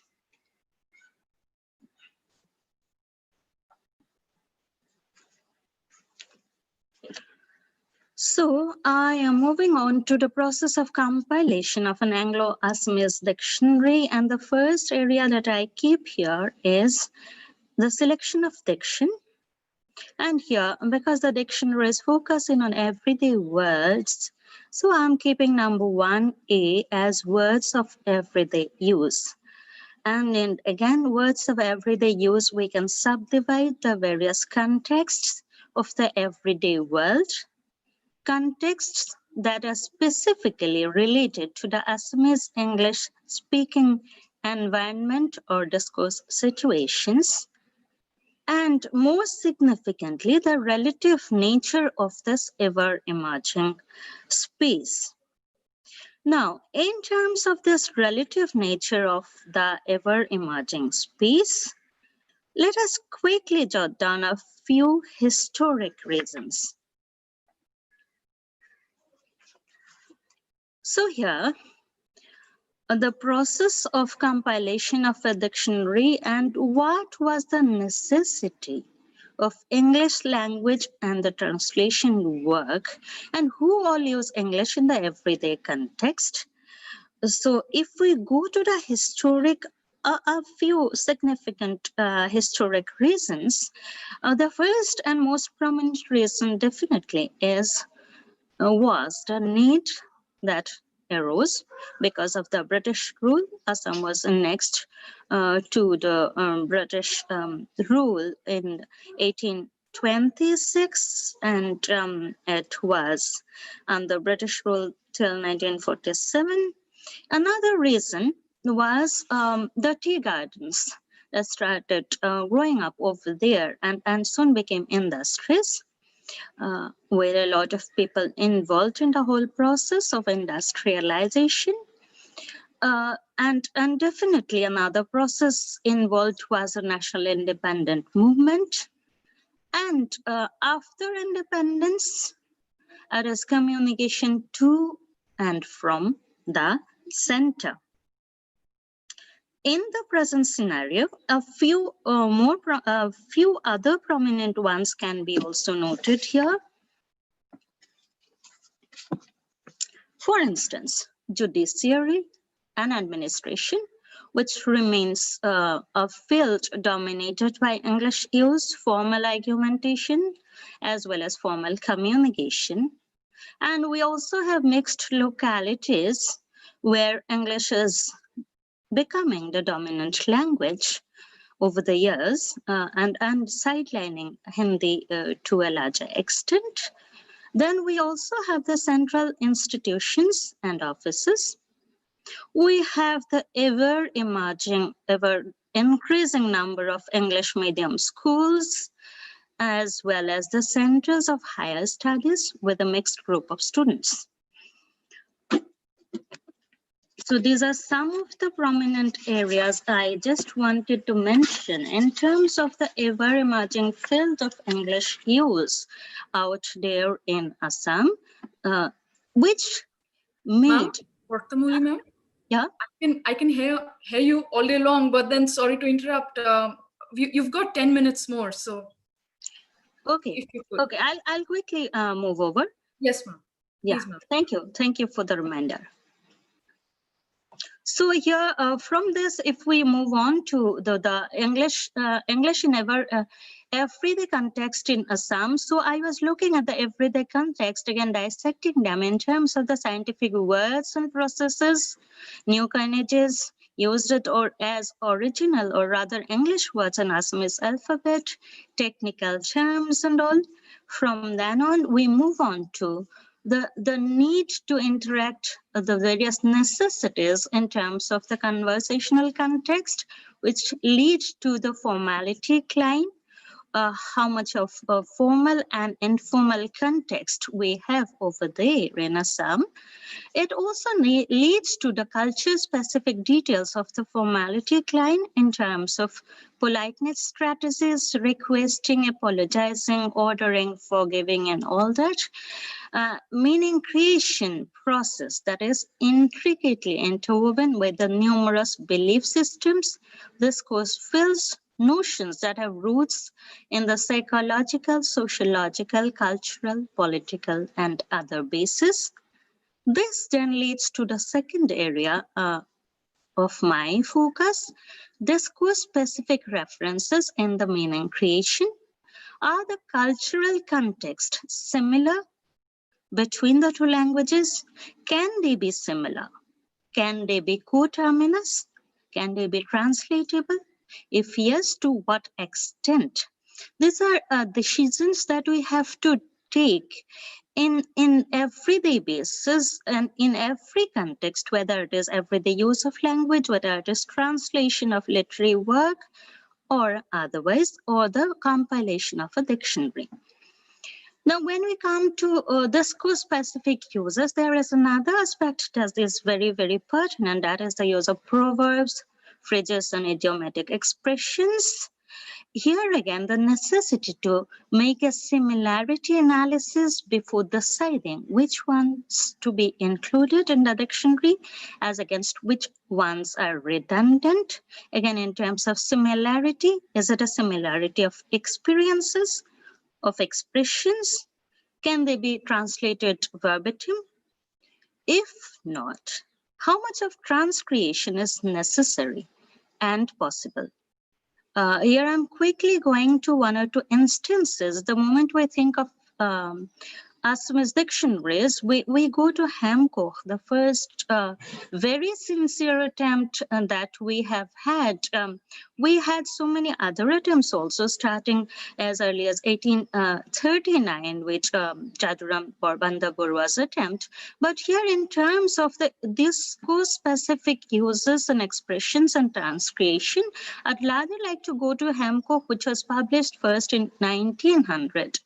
When you go to the first page of Hamkoch, there are a lot of this ever-emerging space coming in terms of English words, uses new coinages or uses original words in Assamese alphabet.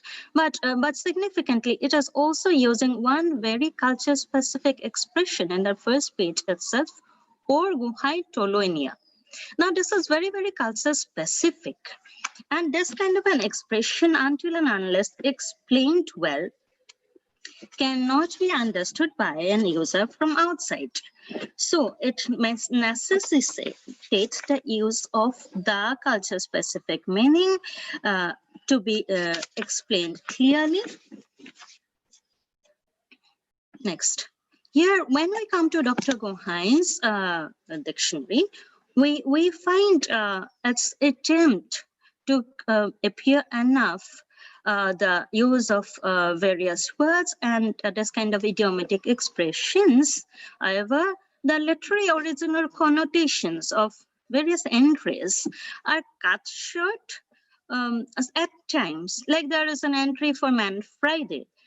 Now, this is an extremely significant and loaded term in terms of post-colonial referentiality, which is again ignored for the everyday use of the term and their meanings.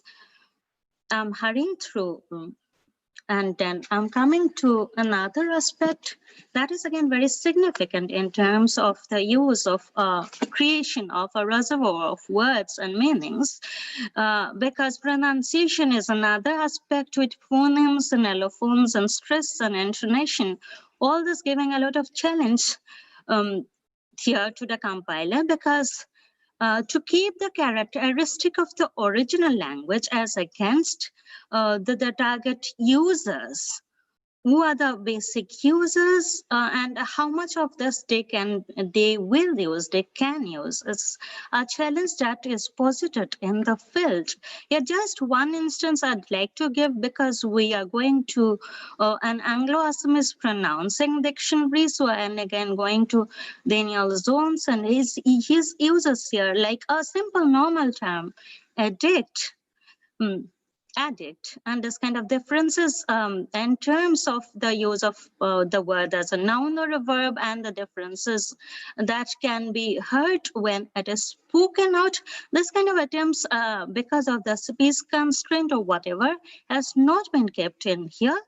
It is significant because when we go to Assamese, we realize that when we place Dr. Guhai's dictionary in the context of Assamese dictionaries, there has always been a tussle going on between the pronunciation aspect of the word as it is to be written as against the Sanskritized words, writing styles, and their meanings included. So here I have kept two very significant works, one of Jaduram Dekaborwa's dictionary, then Miles Brunson's dictionary, as against Hamkoch, because Hamkoch and also Chandrakanta Abhidan was trying to bring in as many different aspects of the language in terms of cultural specificities, in terms of contribution to the word, to the language through words, through vocabulary, through various words that they create. So that way,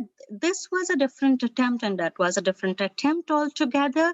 And in another attempt like Jati Abhidan, we find more of simplification, rather oversimplification, negating certain aspects, certain trends of identity creation as well. So these are certain areas that I wanted to highlight through this whole process of highlighting dictionary productions. Definitely, the world has moved much ahead in terms of the points that we have discussed from Jaduram Dekaburwa's dictionary in 1839 on to 2020. And today, translation, interestingly, has been used as a metaphor for post-colonial writing itself. Translation as a process of carrying across various meanings, like in a recent book by Harish Trivedi and Susan Brasnett on post. I'm afraid your time is completely up. Please pardon me. If you have any concluding thoughts, I'll request Yes. you to. Yes, I'm coming to the conclusion. Saying it all is literally impossible. Words fail. Yet it is through this very impossibility that the truth holds on to the real. Thank you. All right. Thank you so much, ma'am. As you must be knowing that there's a immense paucity of time, so yes, I understand. Yes, thank you so much. I'll straight away head to the question and answer session. So, dear listeners, if there are any queries for Dr. Bortamoli, please, this is the time for you to present them.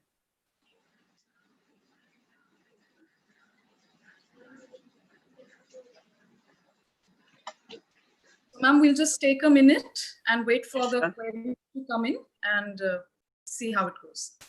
Sure.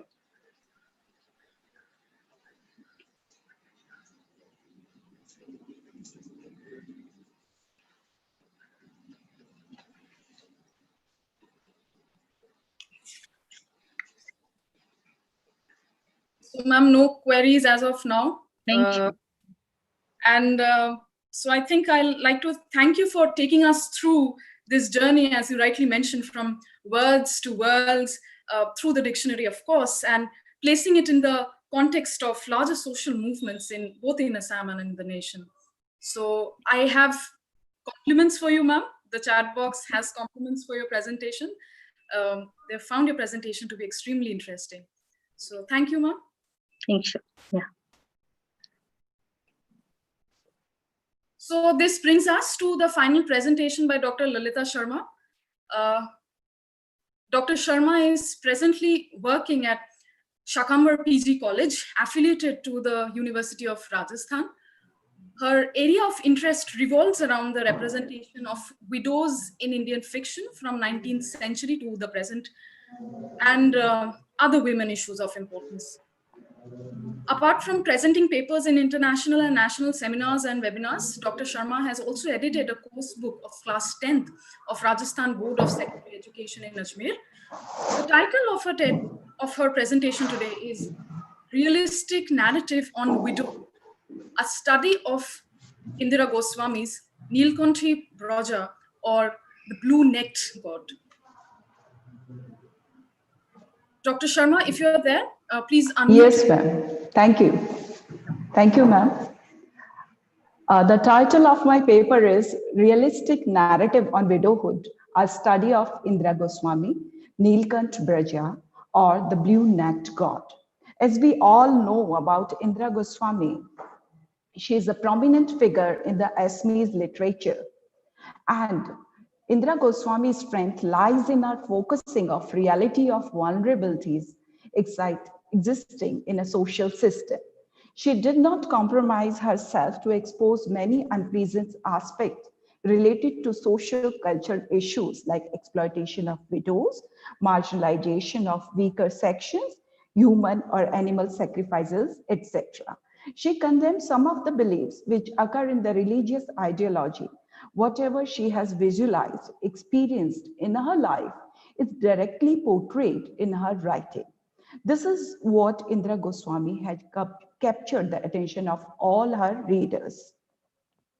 At the same time, she maintains a balance to endorse humanism while exposing the selfishness and hypocrisy. Amita Malik in Hindustan Times mentions Mamoni writings are totally spontaneous, like a conversation, but it is brutally frank, heartfelt about herself and her moving. I can salute Mamoni for the truly heroic saga that is her life. The stay of Indira Goswami for 2 years at Vrindavan This gave her an opportunity to observe the life of Radhishamis. Radhishamis, here I mean the widows, they are called Radhishamis in Vrindavan, in the holy city Vrindavan. Uh, Indra Goswami noticed the exploitation of these widows in that pitiful, peculiar, dreadful environment of Vrindavan, where the widows came in search of the solace. Indra Goswami says, I quote, indeed, it is not easy to understand a man's cruel nature. The mental agony she faced when she was at Vrindavan was inexplicable. Though she was pursuing for her research at Vrindavan, there was no medicine for her loneliness and grief. Her personal voice, from which she wanted to overcome from frustration, has been transformed into the voice of marginalized, underprivileged widows. She has converted her strength of writing into an opportunity to represent the voice of the victimized widows at large. The foremost advantage of her writing is that they are always from the real experiences of lives, but not artificial, hence accepted by people in a comfortable manner. She revealed her passion, desires, personal grief, a tumult of voice within courageously in an eccentric way. Throughout the novel, the pathetic tone of her own life and a continuous series of tragedies were portrayed, and also we can hear the reverberation of her own self in the novel. But a special feature of this novel is that she deliberately and unconventionally writes the reality, whatever she feels inside, without any hesitation. The Blue-Necked God or Neelkant Breja. It was written in 1976 in Assamese and translated by Gayatri Bhattacharya in English. In this in this novel, Goswami tried to depict the confusion and the trauma she herself felt after the death of her husband and through her character Saudamini. The physical, emotional, financial deprivation faced by thousands of widows is presented with fact and fiction. The story of the novel is based on the real life incidents of Goswami's memories of her stay in Vrindavan. This novel is the fictional transformation of third chapter of Goswami's autobiography, which is named as The City of God. The novel depicts the realistic account of the suffering of widows living in Vrindavan. The holy city of Lord Krishna, Vrindavan, serves as the backdrop of the story. As we know, in a patriarchal society like India, widows are looked upon as a burden by the entire family and forced to lead a life of recluse. The stringent laws of Hindu religion treat widows as untouchable and shun them from society. The upper caste Hindu widows impose many restrictions on widows, and they are expected to lead a chaste life. The widows have to follow various norms. Goswami narrates the traumatic experience in order to discuss the suffering of destitute women.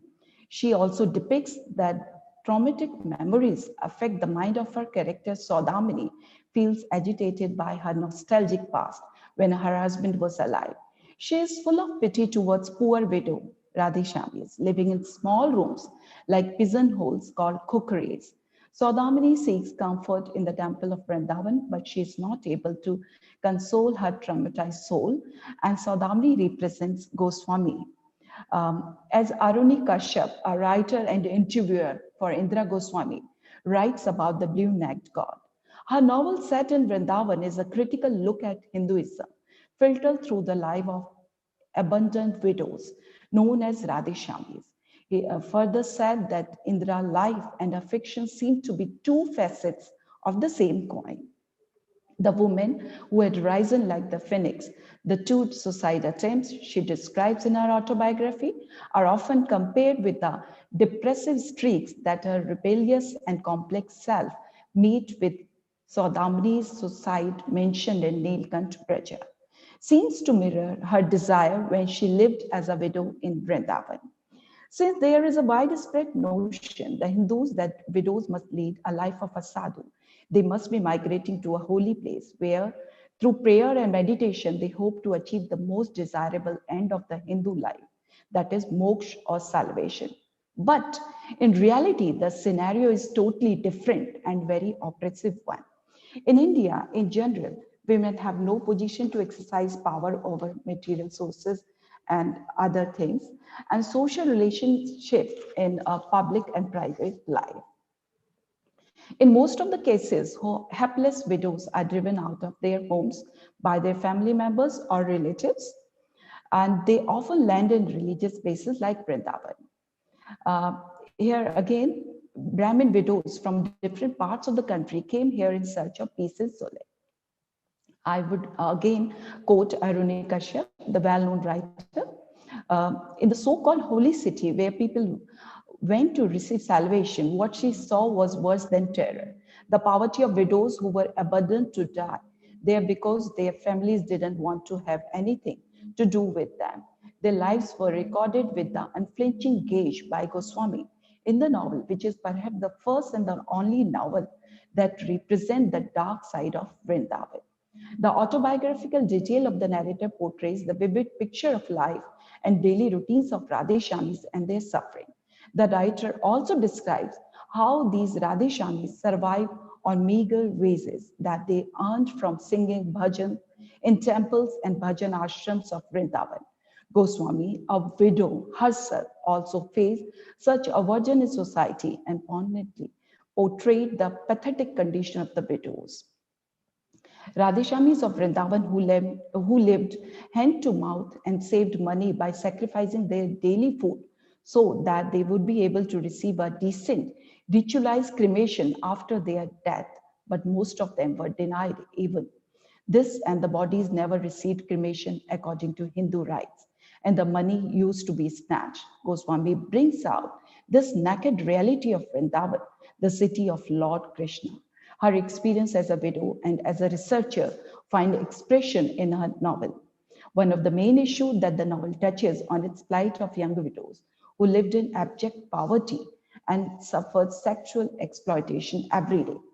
The novel exposes Vrindavan's ugly face. As Goswami says, it is autobiographical in character, and the anguish of the main character, Saudamni, reflects on what she went through after her husband died. The novel was based on Goswami's real life experience, living the place for several years. She narrates that the suffering of the individual self is a symbolic of the suffering of the people at large and takes place during her stay in Vraj. In Blue-Necked Brija, Indra props the causes, rituals, and unquestioned beliefs that perpetuate oppression. She says that she tried from the direct experience of her life and molds her experience with the imagination. Indira Goswami says that in her novel Nilkant Praja, she wanted to depict much of the life of Vrindavan. She writes, I wanted to present a realistic account of the life and activities of the place. The plot revolves around the plight, exploitation, and miserable lives of the Brahmin widows who spend their remaining years in the holy city in the hope of mukti or salvation. It is believed that widows living in Vrindavan can avoid their tragic lot in their next birth by devoting their widowhood days to the service of Lord Krishna, the universal husband. Many Radhishamis from all over the country, particularly Bengal, stay in Vrindavan, not to improve their fate in the next birth, but because they have no other options. The Brahmin widows from different cities come here in search of shelter. Here, uh, Indra Goswami narrative is very realistic and it can be proved with the survey organized by the government as well as non-government agencies according to the report of the Hindu, a famous newspaper. Very little had changed in these years since the Supreme Court had directed the authorities to boost facilities in homes for them in the holy town. The Hindu takes a look at the condition in which these women are living. The holy town of Vrindavan is home to thousands of widows who have either been cast away by the families or just alone in the world. The city where Lord Krishna grew up has a darker side. The court has ordered that complete data be collected on the families of these women, including their reason for leaving home. In a status report submitted by Union Ministry of Women and Child Development in September 2015, the government had said the process was ongoing. And a detailed agreed action plan formulated by the Ministry and the National Commission for Women was submitted before the court as a follow-up this year. Now, according to the CNBC TV report by Shomo Basu, according to rough estimate, the number of widows living in the Vrindavan is estimated to be around 6,000. Most of these widows are living under pathetic condition without any proper food, medical, and hygiene facilities. And as I told you, that Supreme Court has taken cognizance of the plight of widows living in Vrindavan and ordered the center and the Uttar Pradesh government to take all steps to rehabilitate the widows of Vrindavan. Here, Goswami throws light on the deplorable condition of Radheswamis by writing how they suffer poverty and pangs of hunger and appease their hunger with watermelons, which are sold at 20 per 1 paisa. Some people said some of them eat such large quantities of the fruit that they will sit on the steps of the crowded temples and die of indigestion and vomiting in full view of pilgrims, and thus gain their sympathy. And even as the dead bodies, they will sit on the steps of crowded temples and die of indigestion. And even as the dead bodies lie there waiting to be cremated, two groups of those notorious body carriers will start fighting for the possession of the dead, some of their blows falling on the dead bodies too. Goswami very skillfully narrates the autobiographic details with the fusion of fictional character. Here, I would like to quote Hiren Goen, a writer, in his review. Mamoni Raisam Goswami is the most extraordinary thing to have happened to Assamese literature in recent years. She has sprung upon her readers a whole new world of experience, feeling, perception, thought, character, types, and situation that amaze and enthrall and had attained maturity without a big splash in the media. But when the products of her mature years reached the reading public, they were astounded by her phenomenal sensitiveness and the range and depth of her imaginative vision. Goswami, with singular intensity of feelings and searching honesty, courage, and masterful confidence and expression mark her writing. Her adventurous and questing mind, stimulated by unusual circumstances of her temperament and life, have led her into uncharted regions of existence, crowded with strange and fascinating objects. Her language combines remarkable economy with passion and sensuous vigor, realized with telling details. As she herself admits in the fragment of her autobiography, she is attracted to such characters broken and crushed inexorably by life, the lost and the forlorn, the downtrodden and the damned. A question throbs insistently and indignant behind those sagas of pain, struggle, and failure. Why? And there is a grave material tenderness in the way. Her experience of the miracle of love during her all too brief marriage, which had rescued her out of welter of anxiety, confusion, and self-destructive urges, lends authority and conviction to her exploration. Uh, Goswami not only present the poverty, but also the sexual exploitation of widows by the priests on the name of Jugal Upasana. Even when Saudavani and her mother Annapurna waited to meet Devgari Baba, the crowd of devotees spoke. Is she a widow? If she is, she will have a long and tough time ahead. She is very young and there is no dearth of wicked and licentious people in breast. This shows that a widow cannot protect herself from the lust of men. She is most vulnerable in comparison to married women. The widows in the Braza had the right to seek pleasure, bodily or otherwise, but to submit their lives to singing Lord Krishna praise in the temple of the sacred town, where they were invariably exploited by wolves in human shapes. Their bodies ravaged, their minds broken due to their penury and lack of family support. The sad ending of the story suggests how difficult it is for a widow to live a decent and peaceful life because of the blind beliefs associated with religion. We think that old custom and tradition have become obsolete.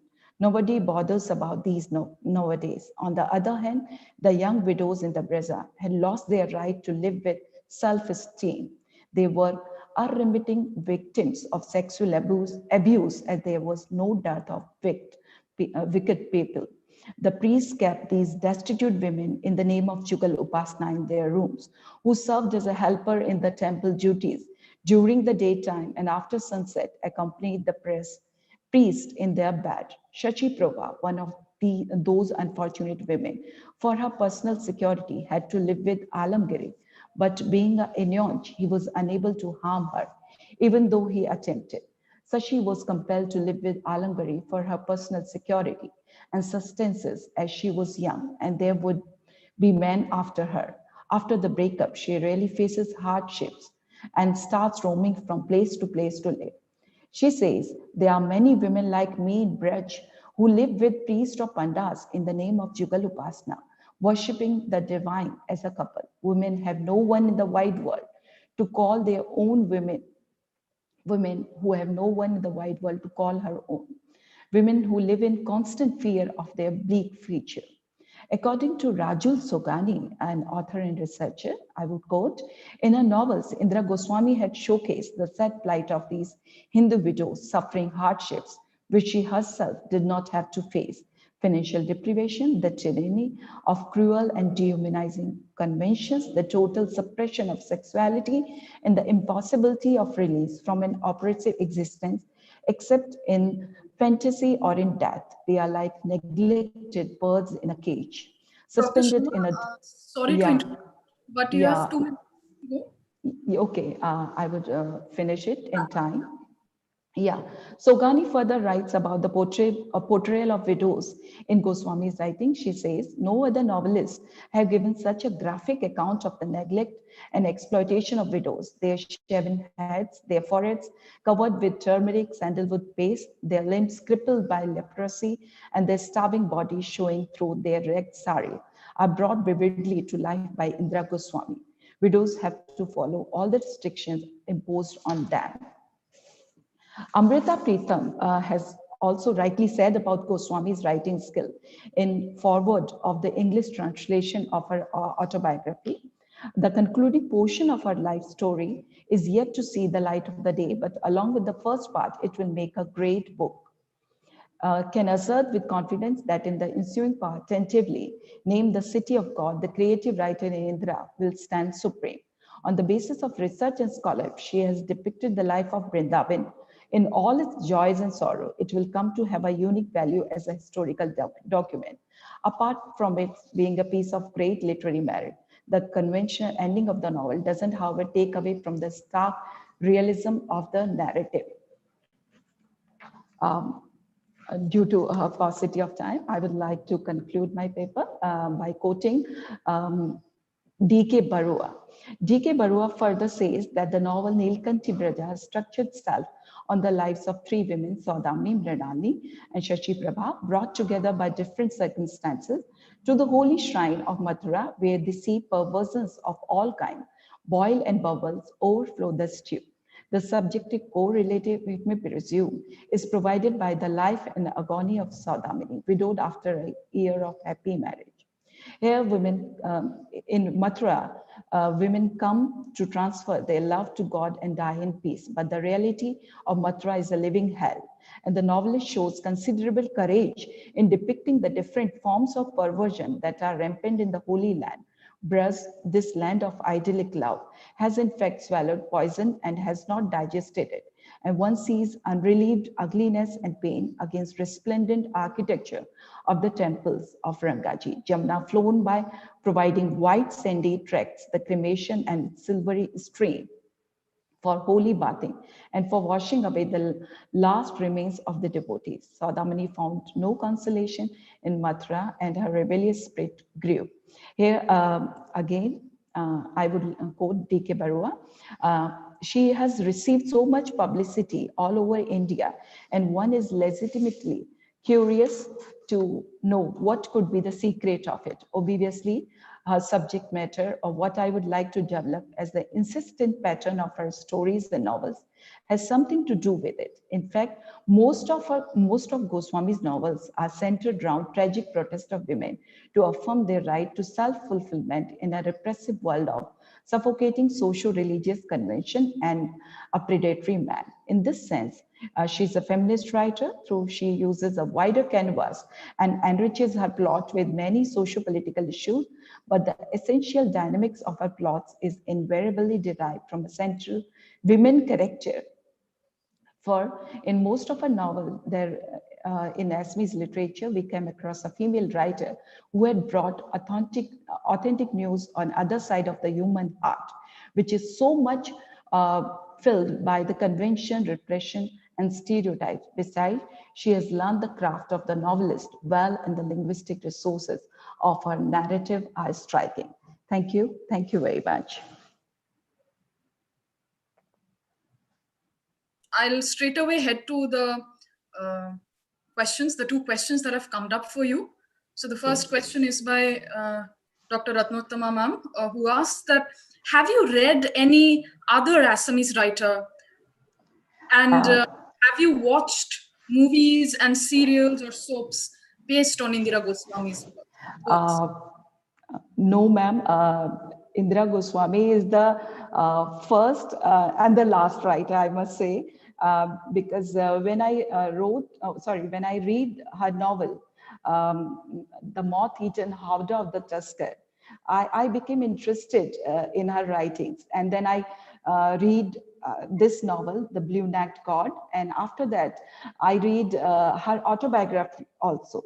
And she's such a, as I've written a paper on her, and she's a, I must say, she's a unique writer in a sense that she presents Assamese culture and as well as the women's psyche of Indian women. She presents the women's psyche of Indian women.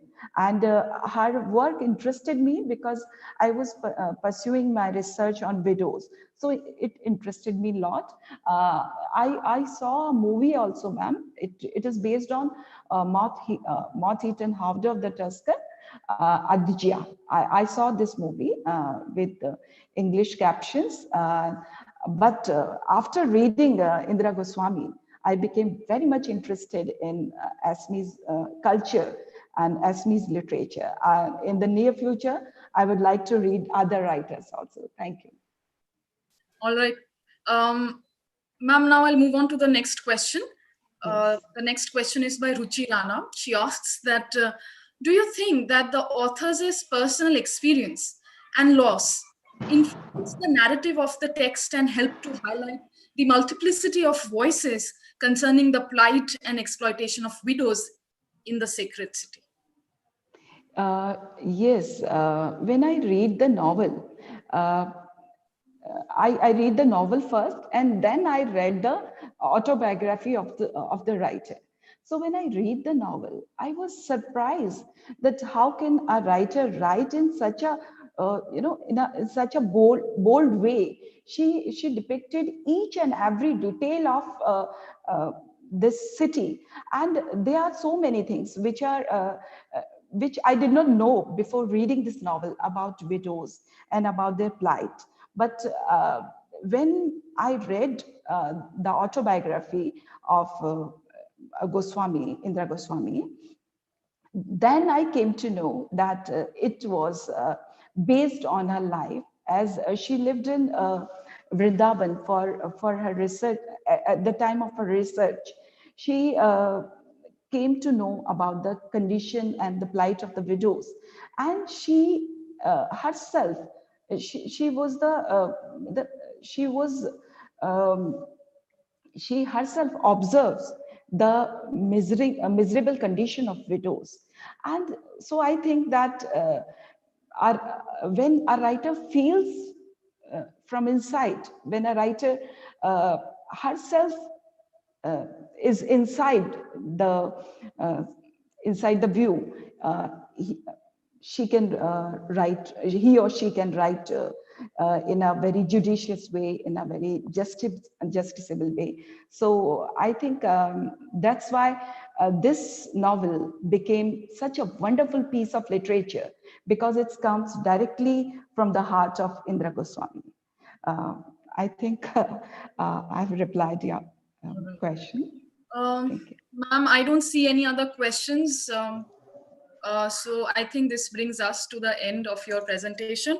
Ma'am, what I would like to add is that the legends of Indira Goswami rightfully continue to remain relevant in the present times, and Yes. your paper further contributes towards that discourse. So Thank you. you for refreshing our memories on the blue-necked goat.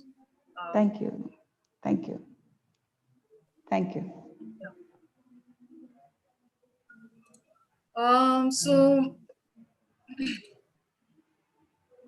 with this, we come to the very final minutes of session 1. I would like to thank each speaker here who took out their time from the busy schedule to share their valuable thoughts with young scholars like us. All the presentations were extremely immersive. I'm saying this on behalf of the MIL department. And finally, before I close, I would like to thank the convener, Dr. Ratnottama Das ma'am, for giving me this opportunity. Pay my respects to the head of our department, Professor Patnaik sir, and extend my gratitude to Dr. Venkat sir for his omnipresent support. So thank you, all of you. Do join us back for the afternoon session. Thank you.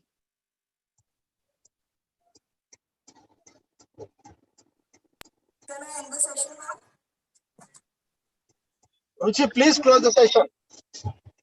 Ratnottama ma'am, are you there? Yeah, Ruchi. Yes, I'm here. Ruchi, yeah, you can please. Ruchi, you can please